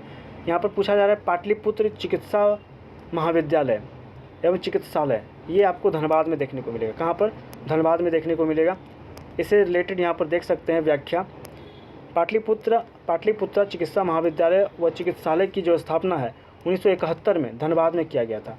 जो पाटलिपुत्र चिकित्सा महाविद्यालय जो धनबाद का PMCH है, उसका स्थापना कब किया गया? 1971 में। बाद में इसका नाम बदलकर शहीद निर्मल महतो चिकित्सा महाविद्यालय व चिकित्सालय कर दिया गया। ठीक है, इसका नाम बदल दिया गया। और किसके नाम पर इसका नामकरण किया गया? तो शहीद निर्मल महतो चिकित्सा महाविद्यालय व चिकित्सालय के नाम पर। यह विनोद बिहारी महतो कोयलांचल विश्वविद्यालय से संबंधित है। तो देखिए, जो PMCH धनबाद का PMCH जिसका नाम अब शहीद निर्मल महतो चिकित्सा महाविद्यालय चिकित्सालय कर दिया गया है, तो ये किस यूनिवर्सिटी के अंडर में है? तो विनोद बिहारी महतो कोयलांचल विश्वविद्यालय के अंडर में है। ठीक, तो इसको आप ध्यान रखें। चलिए नेक्स्ट हम लोग बढ़ते हैं। निम्नलिखित कॉलेजों में से कौन सा जमशेदपुर में स्थित है? तो अभी तुरंत हमने देखा पाटलिपुत्र जमशेदपुर में, MGM मेडिकल कॉलेज। ये जो पाटलिपुत्र मेडिकल कॉलेज ये तो आपको धनबाद में मिलेगा। फिर राजेंद्र मेडिकल कॉलेज रांची में मिलेगा। ठीक है, तो ये सब यहाँ पर ध्यान रखिए। चलिए नेक्स्ट क्वेश्चन देखिए, यहाँ पर इसका व्याख्या देख लीजिए पहले।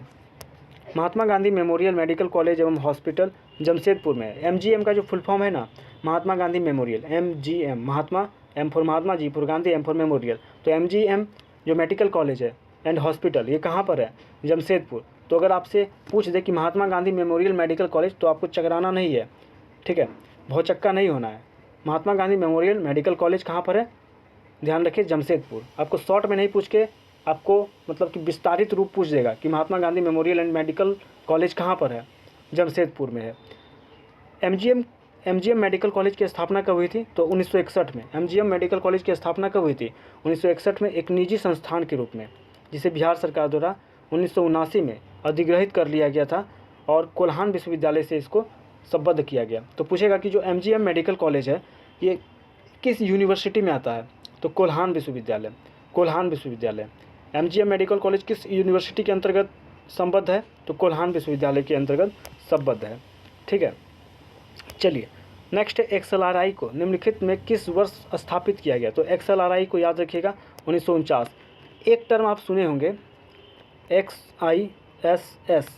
ठीक है, इसकी स्थापना कब की गई? तो इसकी स्थापना 1955 में की गई। ठीक है, तो यहाँ पर आप याद कैसे रखिएगा XLRI और XISS? तो यहाँ पर इसका ट्रिक मैंने एक खुद से मैंने बनाया है। देखिए SS कैसा 5-5 के जैसा दिखने में लग रहा है, और 1955 के लास्ट में भी जो 5-5 है वो SS के जैसा, तो इसको इससे सिमिलर करके याद रख सकते हैं SS 5-5। तो XISS 1955 और XLRI 1949। ठीक है, तो ये दोनों पॉइंट आप यहाँ पर ध्यान रखिए। ओके, आइए इसका थोड़ा सा व्याख्या हम लोग देख लेते हैं। व्याख्या में क्या कहा है? XLRI फुल फॉर्म इसका याद रखिएगा, Xavier labour relations institute. XLRI का फुल फॉर्म क्या होता है? Xavier labour relations institute. ये कहाँ पर है? ये आपके जमशेदपुर में है। और जो XISS है वो रांची में है। तो ये दोनों डिफरेंट याद रखिए। जिसे वर्तमान में जेवियर स्कूल ऑफ मैनेजमेंट के रूप में जाना जाता है। XLRI को वर्तमान में हम लोग किस नाम से जानते हैं? तो जेवियर स्कूल ऑफ मैनेजमेंट के रूप में। और इसकी स्थापना 1949 में की गई थी। भारत के सबसे पुराने बिजनेस स्कूल के रूप में जमशेदपुर में की गई है। तो ध्यान रखिए, XLRI जमशेदपुर, XISS ये रांची में। ठीक है, तो ये दोनों पॉइंट ध्यान रखिए। अगला प्रश्न देखिए, XLRI निम्नलिखित शहर में किस में स्थित है? तो ध्यान रखिए, जमशेदपुर में है। ठीक है, चलिए अगला देखिए, XLRI जमशेदपुर की स्थापना की थी किसने? तो सोसाइटी ऑफ जीसस ने। XLRI जिसकी स्थापना 1949 में किसके द्वारा की गई? तो सोसाइटी ऑफ जीसस के द्वारा। व्याख्या यहाँ पर देख सकते हैं। XLRI की स्थापना 1949 में जमशेदपुर में फादर क्वीन एन राइट के प्रयास तथा सोसाइटी ऑफ जीसस के सहयोग से की गई थी। यह सोसाइटी ऑफ जीसस द्वारा संचालित एक निजी बिजनेस स्कूल है। 2020 में इस सोसाइटी द्वारा दिल्ली के झज्जर में एक नया कैंपस शुरू किया गया। ठीक है, जो XLRI है इसके द्वारा 2020 में, ध्यान रखना है आपको, 2020 में XLRI ने क्या किया? 2020 में XLRI ने अपना कैंपस कहाँ खोला? तो दिल्ली के झज्जर में ओपन किया। ठीक, चलिए नेक्स्ट क्वेश्चन यहाँ पर देखिए, Xavier institute of social services, जिसको शॉर्ट में हम लोग XISS बोलते हैं, Xavier institute of social services, social S for services. तो Xavier institute of social services कहाँ है? तो ध्यान रखिए, रांची में। अभी तुरंत हमने डिस्कस किया इसके बारे में। चलिए थोड़ा सा व्याख्या इसका देख लेते हैं हम लोग। तो यहाँ पर देख सकते हैं, Xavier institute of social services, short में इसको XISS कहते हैं, ये रांची में स्थित है। इसकी स्थापना जो है 1955 में जेवियर कॉलेज के विस्तार के रूप में की गई थी। 1973 में इसे अलग संस्था के रूप में पंजीकृत किया गया। इसे स्थापित करने का जो श्रेय है माइकल विंड को जाता है। किसको जाता है? माइकल विंड को जाता है। ठीक, तो इसे ध्यान रखिए, XISS को स्थापित करने का श्रेय किसे जाता है? तो याद रखिए, माइकल विंड को। XISS को स्थापित करने का श्रेय किसे जाता है? माइकल विंड को जाता है। चलिए अगला प्रश्न क्या है हमारा, Xavier institute of social services, short में XISS निम्नलिखित वर्षों में किस वर्ष स्थापित किया गया था? तो ध्यान रखना है 1955 और XLRI 1949। ठीक है, चलिए झारखंड की सबसे पुरानी संस्थाओं में से एक, जिसे वर्तमान में राष्ट्रीय ग्रामीण विकास संस्था कहा जाता है, मूल रूप से कब स्थापित किया गया? तो याद रखना है 1954। ठीक है, प्रश्न क्या पूछा है फिर से एक बार इसको पढ़िए। बोल रहा है कि झारखंड की सबसे पुरानी संस्थाओं में से एक, जिसे वर्तमान में राज्य ग्रामीण विकास संस्थान कहा जाता है, मूल रूप से कब स्थापित हुआ? राज्य ग्रामीण विकास संस्थान, जिसको कि शॉर्ट में हम लोग SIRD बोलते हैं, राज्य ग्रामीण विकास संस्थान। राज्य ग्रामीण विकास संस्थान ये झारखंड की सबसे पुरानी संस्थाओं में से एक है और वर्तमान में इसको हम लोग राज्य ग्रामीण विकास संस्थान कहते हैं। इसकी स्थापना कब हुई थी? तो 1954 में। कब स्थापना हुई थी? 1954 में स्थापना हुई थी। इसका यहाँ पर व्याख्या देखते हैं। तो देखिए व्याख्या देख सकते हैं, रांची इसमें स्थित है। जो ये SIRD है, झारखंड का जो ग्रामीण विकास एवं प्रशिक्षण में अग्रणी भूमिका निभाने वाली ये संस्था SIRD, ये कहाँ पर है? रांची में स्थित है और इसकी स्थापना अविभाजित बिहार में 1954 में हुई थी। जिस वर्ष नेतरहाट विद्यालय का स्थापना हुआ था, नेतरहाट आवासीय विद्यालय का, उसी वर्ष इस SIRD की स्थापना की गई। ठीक है, वर्ष 1958 में इसका नाम चेंज कर दिया गया और इसका नाम ओरिएंटेशन ट्रेनिंग सेंटर था और बाद में ओरिएंटेशन एंड स्टडी सेंटर कर दिया गया। 1967 में केंद्र सरकार ने यह संस्थान बिहार सरकार को सौंप दिया तथा इसका नाम community development and Panchayati Raj training institute रखा। फिर 1984 में इसका नाम जो है Bihar institute of rural development कर दिया गया। फिर 2002 में जब झारखंड अलग हुआ, 2002 में झारखंड अलग होने के बाद 2002 में इसका नाम राज्य ग्रामीण विकास संस्थान किया गया। तो पूछेगा 1954 में स्थापित जो राज्य ग्रामीण विकास संस्थान, ये नाम कब रखा गया? ये नाम कब पड़ा? राज्य ग्रामीण विकास संस्थान कब नाम पड़ा? तो 2002 में झारखंड गठन होने के बाद इसका नाम चेंज किया गया, 2002 में। ठीक है, चलिए, और इसका फुल फॉर्म क्या होता है SIRD का? State institute of rural development, state institute of rural development. ठीक है,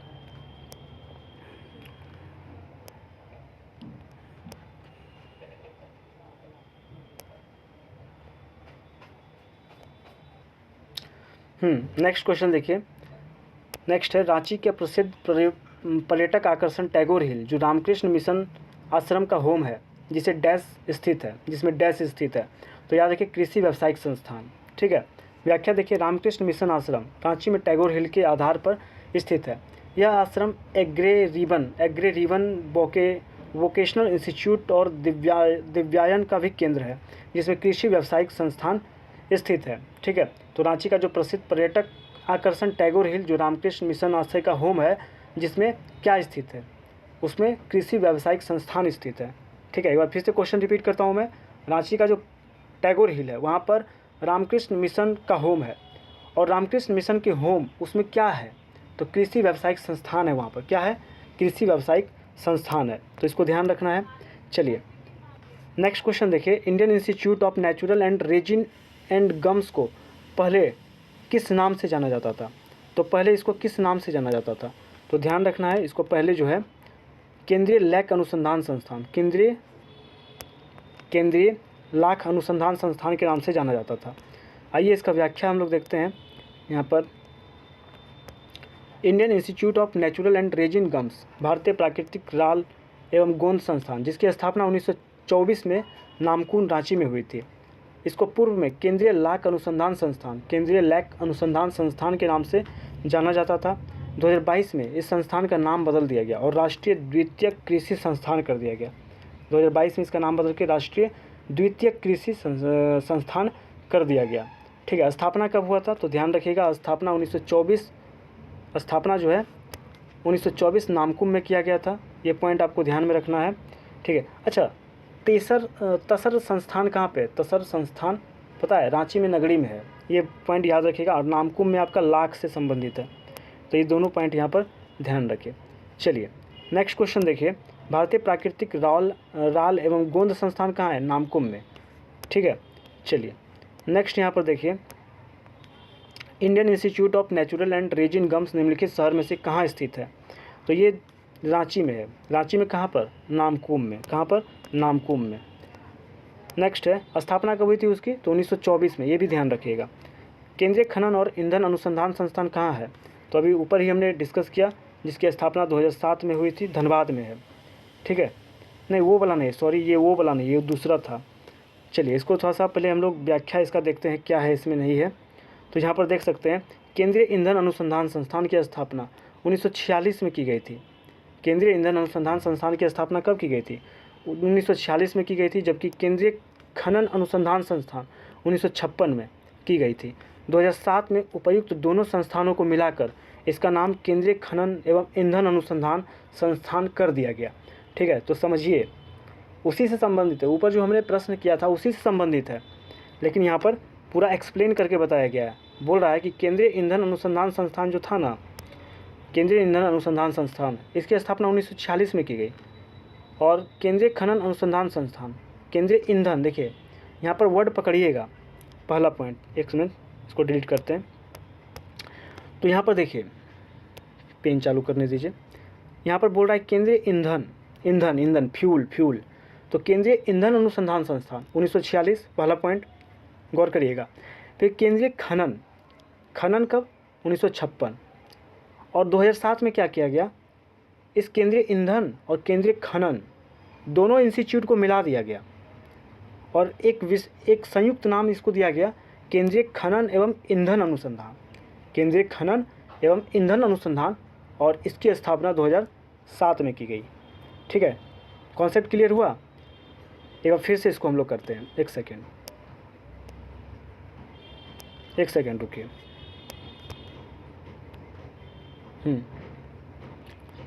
तो देखिए थोड़ा सा जूम आउट कर लिए इसको। देखिए यहाँ पे मैं समझाता हूँ। ईंधन जो था, एक सेकेंड पेन चालू करते हैं। देखिए जो ईंधन था, ठीक है,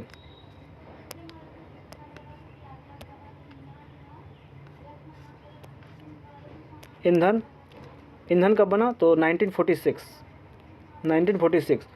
और जो आपका खनन है, माइनिंग कब, 1956।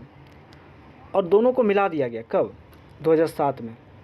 और 2007 में मिला करके इसका विस्तृत नाम कर दिया गया, जहाँ पहले हम अलग अलग जानते थे दोनों को, अब विस्तृत रूप में इसको जानने लगे, केंद्रीय खनन एवं ईंधन अनुसंधान। ठीक है, तो यहाँ पे दिक्कत नहीं होना चाहिए। चलिए नेक्स्ट हम लोग अब बढ़ते हैं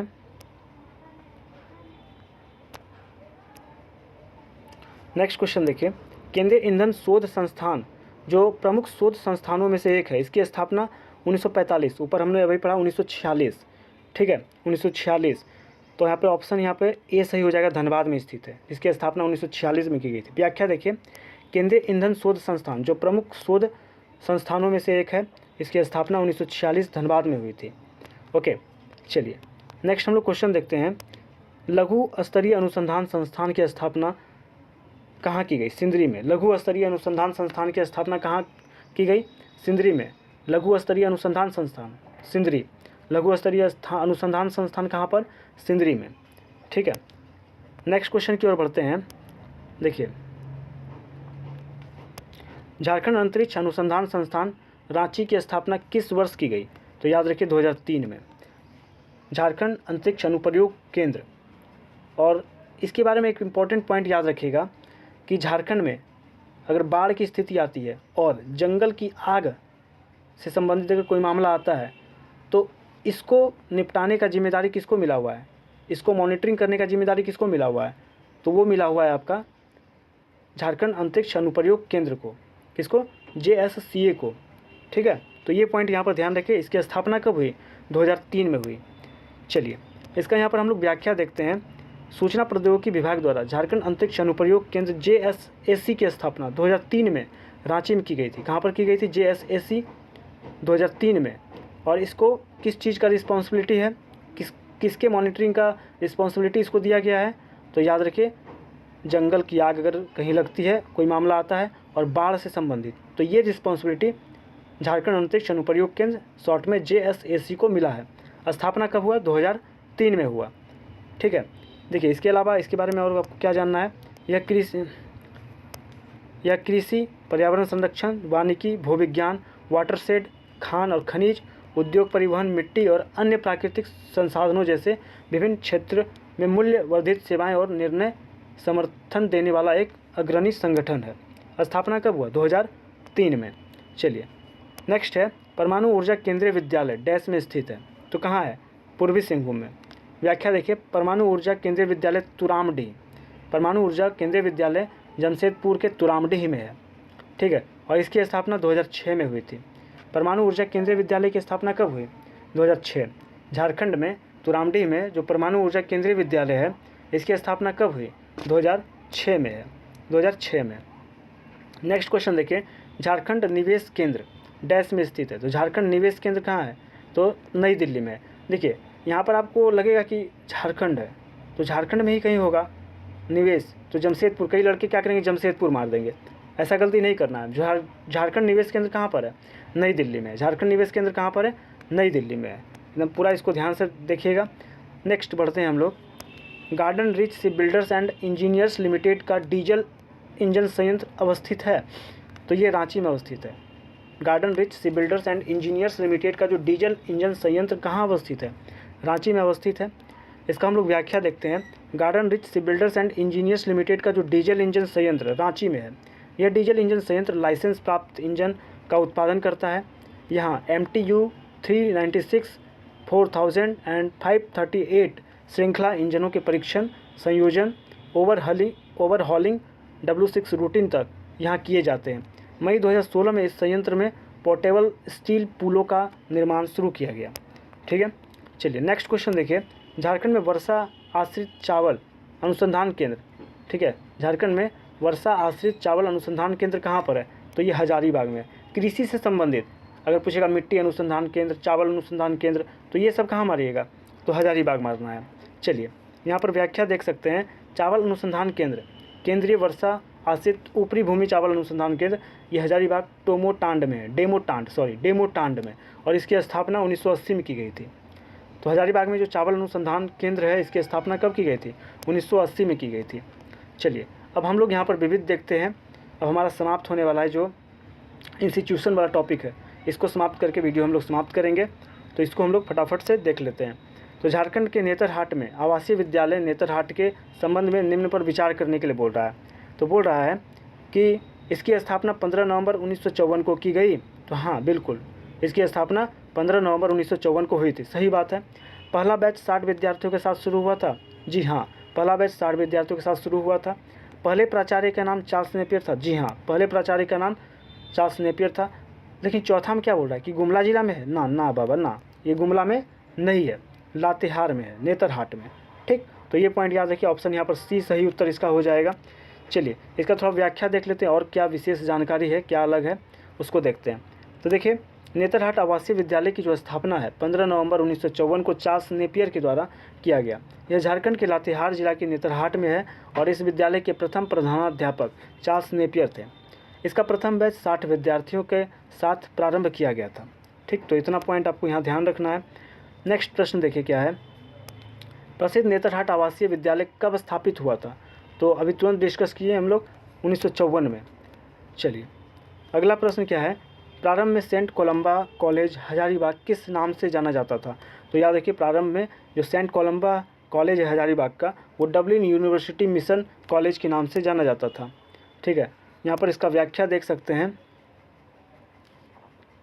सेंट कोलंबा कॉलेज हजारीबाग की स्थापना 1899 में, जो सेंट कोलंबा कॉलेज है हजारीबाग, इसकी स्थापना कब की गई? 1899 में की गई, डबलिन यूनिवर्सिटी मिशन कॉलेज के नाम से। कॉलेज की शुरुआत जो है 1899 में कोलकाता विश्वविद्यालय से ग्रेड बी कॉलेज के रूप में हुई थी। देखिए, जो सेंट कोलंबा कॉलेज है हजारीबाग का, तो इसकी शुरुआत 1899 में कोलकाता विश्वविद्यालय से ग्रेड बी कॉलेज के रूप में हुई थी। फिर 1904 में इसके शानदार प्रदर्शन और उत्कृष्टता के कारण ग्रेड ए कॉलेज में इसको अपग्रेड किया गया। तो पूछेगा कि हजारीबाग में जो सेंट कोलंबा कॉलेज है, इसको ग्रेड ए कॉलेज में कब अपग्रेड किया गया? तो याद रखेंगे 1904 में। 1906 से 7 ईस्वी में इसका नाम प्रसिद्ध आयरिश संत कोलंबा के नाम पर सेंट कोलंबा कॉलेज कर दिया गया। 1952 में यह कॉलेज बिहार यूनिवर्सिटी से संबद्ध हो गया। ठीक है, तो ये जो सेंट कोलंबा हजारीबाग कॉलेज है, ये बिहार यूनिवर्सिटी से कब संबंधित हुआ? 1952 में। 1960 में रांची विश्वविद्यालय की स्थापना के बाद 1964 ईस्वी में रांची विश्वविद्यालय से इसको संबद्ध बना दिया गया। ठीक है, इसको ध्यान रखिए। इसके अलावा आपको ध्यान रखना है 1992 ईस्वी में विनोबा भावे विश्वविद्यालय बनने के बाद यह कॉलेज उसका प्रमुख संबंधिकाई है। इसके प्रथम प्राचार्य रेवर से ए मरे थे, रेवर से ए मरे। ठीक है, तो ये पॉइंट यहाँ पर ध्यान रखिए। नेक्स्ट हम लोग देखते हैं, झारखंड राज्य में कितने पॉलिटेक्निक एवं खनिज संस्थान हैं? तो यहाँ पर ऑप्शन जो है कुछ गड़बड़ है, इसका व्याख्या हम लोग देखते हैं। तो देखिए, वर्तमान में झारखंड में 17 सरकारी पॉलिटेक्निक कॉलेज है। वर्तमान में झारखंड में कितने सरकारी पॉलिटेक्निक कॉलेज हैं? तो 17 सरकारी पॉलिटेक्निक कॉलेज हैं। ठीक है, चलिए, माध्यमिक शिक्षा और मदरसा शिक्षा के प्रबंधन के लिए स्थापित किया गया था। क्या स्थापित किया गया? तो ध्यान रखिए, झारखंड शैक्षणिक परिषद। तो पूछेगा कि झारखंड में माध्यमिक शिक्षा और मदरसा शिक्षा के लिए प्रबंधन के लिए क्या स्थापित किया गया? तो झारखंड शैक्षणिक परिषद स्थापित किया गया। आगे बढ़ते हैं हम लोग, इसका व्याख्या जानते हैं। झारखंड शैक्षणिक परिषद की स्थापना माध्यमिक शिक्षा और मदरसा शिक्षा के प्रबंधन के लिए किया गया था। झारखंड शैक्षणिक परिषद अधिनियम 2002 को 26 फरवरी 2003 झारखंड राज्य विधानमंडल द्वारा अपनाया गया था और 26 जनवरी 2003 को राज्य के राज्यपाल द्वारा अनुमोदित किया गया और 4 मार्च 2003 को इसे अधिसूचित किया गया प्राथमिक और माध्यमिक शिक्षा को नियंत्रित करने के लिए। ठीक है, चलिए अगला है, किस स्तर पर झारखंड में सकल नामांकन अनुपात काफ़ी कम है? तो ध्यान रखना है, वरिष्ठ माध्यमिक स्तर पर। तो कौन से स्तर पर झारखंड में सकल नामांकन अनुपात काफ़ी कम है? तो वरिष्ठ माध्यमिक स्तर पर। झारखंड में किस स्तर पर सकल नामांकन अनुपात जो GER है, वो कम है? तो वरिष्ठ माध्यमिक स्तर पर झारखंड में सकल नामांकन अनुपात काफ़ी कम है। कौन से स्तर पर, किस लेवल पर? तो वरिष्ठ माध्यमिक स्तर पर। यहाँ पर इसका व्याख्या हम लोग देखते हैं। वरिष्ठ माध्यमिक स्तर पर झारखंड में जो सकल नामांकन अनुपात है GER है, वो काफ़ी कम है। किस लेवल पर? तो ध्यान रखिए, वरिष्ठ माध्यमिक स्तर, इसको ध्यान रखिएगा, ये वर्ड काफ़ी इंपॉर्टेंट है। ठीक है, वर्ड का ही और फिर रहेगा क्वेश्चन में आपको। ठीक है, तो ध्यान रखिएगा, वरिष्ठ माध्यमिक स्तर पर झारखंड में जो सकल नामांकन अनुपात वो काफ़ी कम है। ठीक है,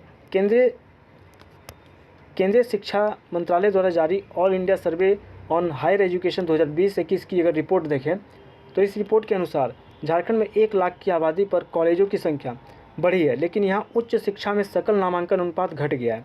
2019-20 की रिपोर्ट के अनुसार झारखंड में सकल नामांकन अनुपात 20.9 था, जो घटकर 2021 में 17 हो गया है। ठीक है, तो ये पॉइंट यहाँ पर ध्यान रखिए। चलिए नेक्स्ट क्वेश्चन देखिए क्या है। लड़कियों का स्नातकोत्तर तक की निःशुल्क शिक्षा के लिए झारखंड सरकार ने निर्णय लिया कब? तो 21 मई 2005 को लड़कियों का स्नातकोत्तर तक की निःशुल्क शिक्षा के लिए झारखंड सरकार ने डिसीजन कब लिया? 21 मई 2005 को लड़कियों के स्नातकोत्तर तक की निःशुल्क शिक्षा के लिए झारखंड सरकार ने कब डिसीजन लिया? तो 21 मई 2005 को डिसीजन लिया। यहाँ व्याख्या देख सकते हैं। 21 मई 2005 को झारखंड सरकार द्वारा ऐतिहासिक कदम उठाते हुए राज्य की लड़कियों को स्नातकोत्तर तक निःशुल्क शिक्षा प्रदान करने की घोषणा की थी। ठीक है, चलिए तो हमारा ये टॉपिक जो संस्थान वाला टॉपिक था, इंस्टीट्यूशन वाला, ये समाप्त होता है। तो चलिए हम लोग अब मिलते हैं नेक्स्ट पार्ट में। तब तक के लिए जय हिंद।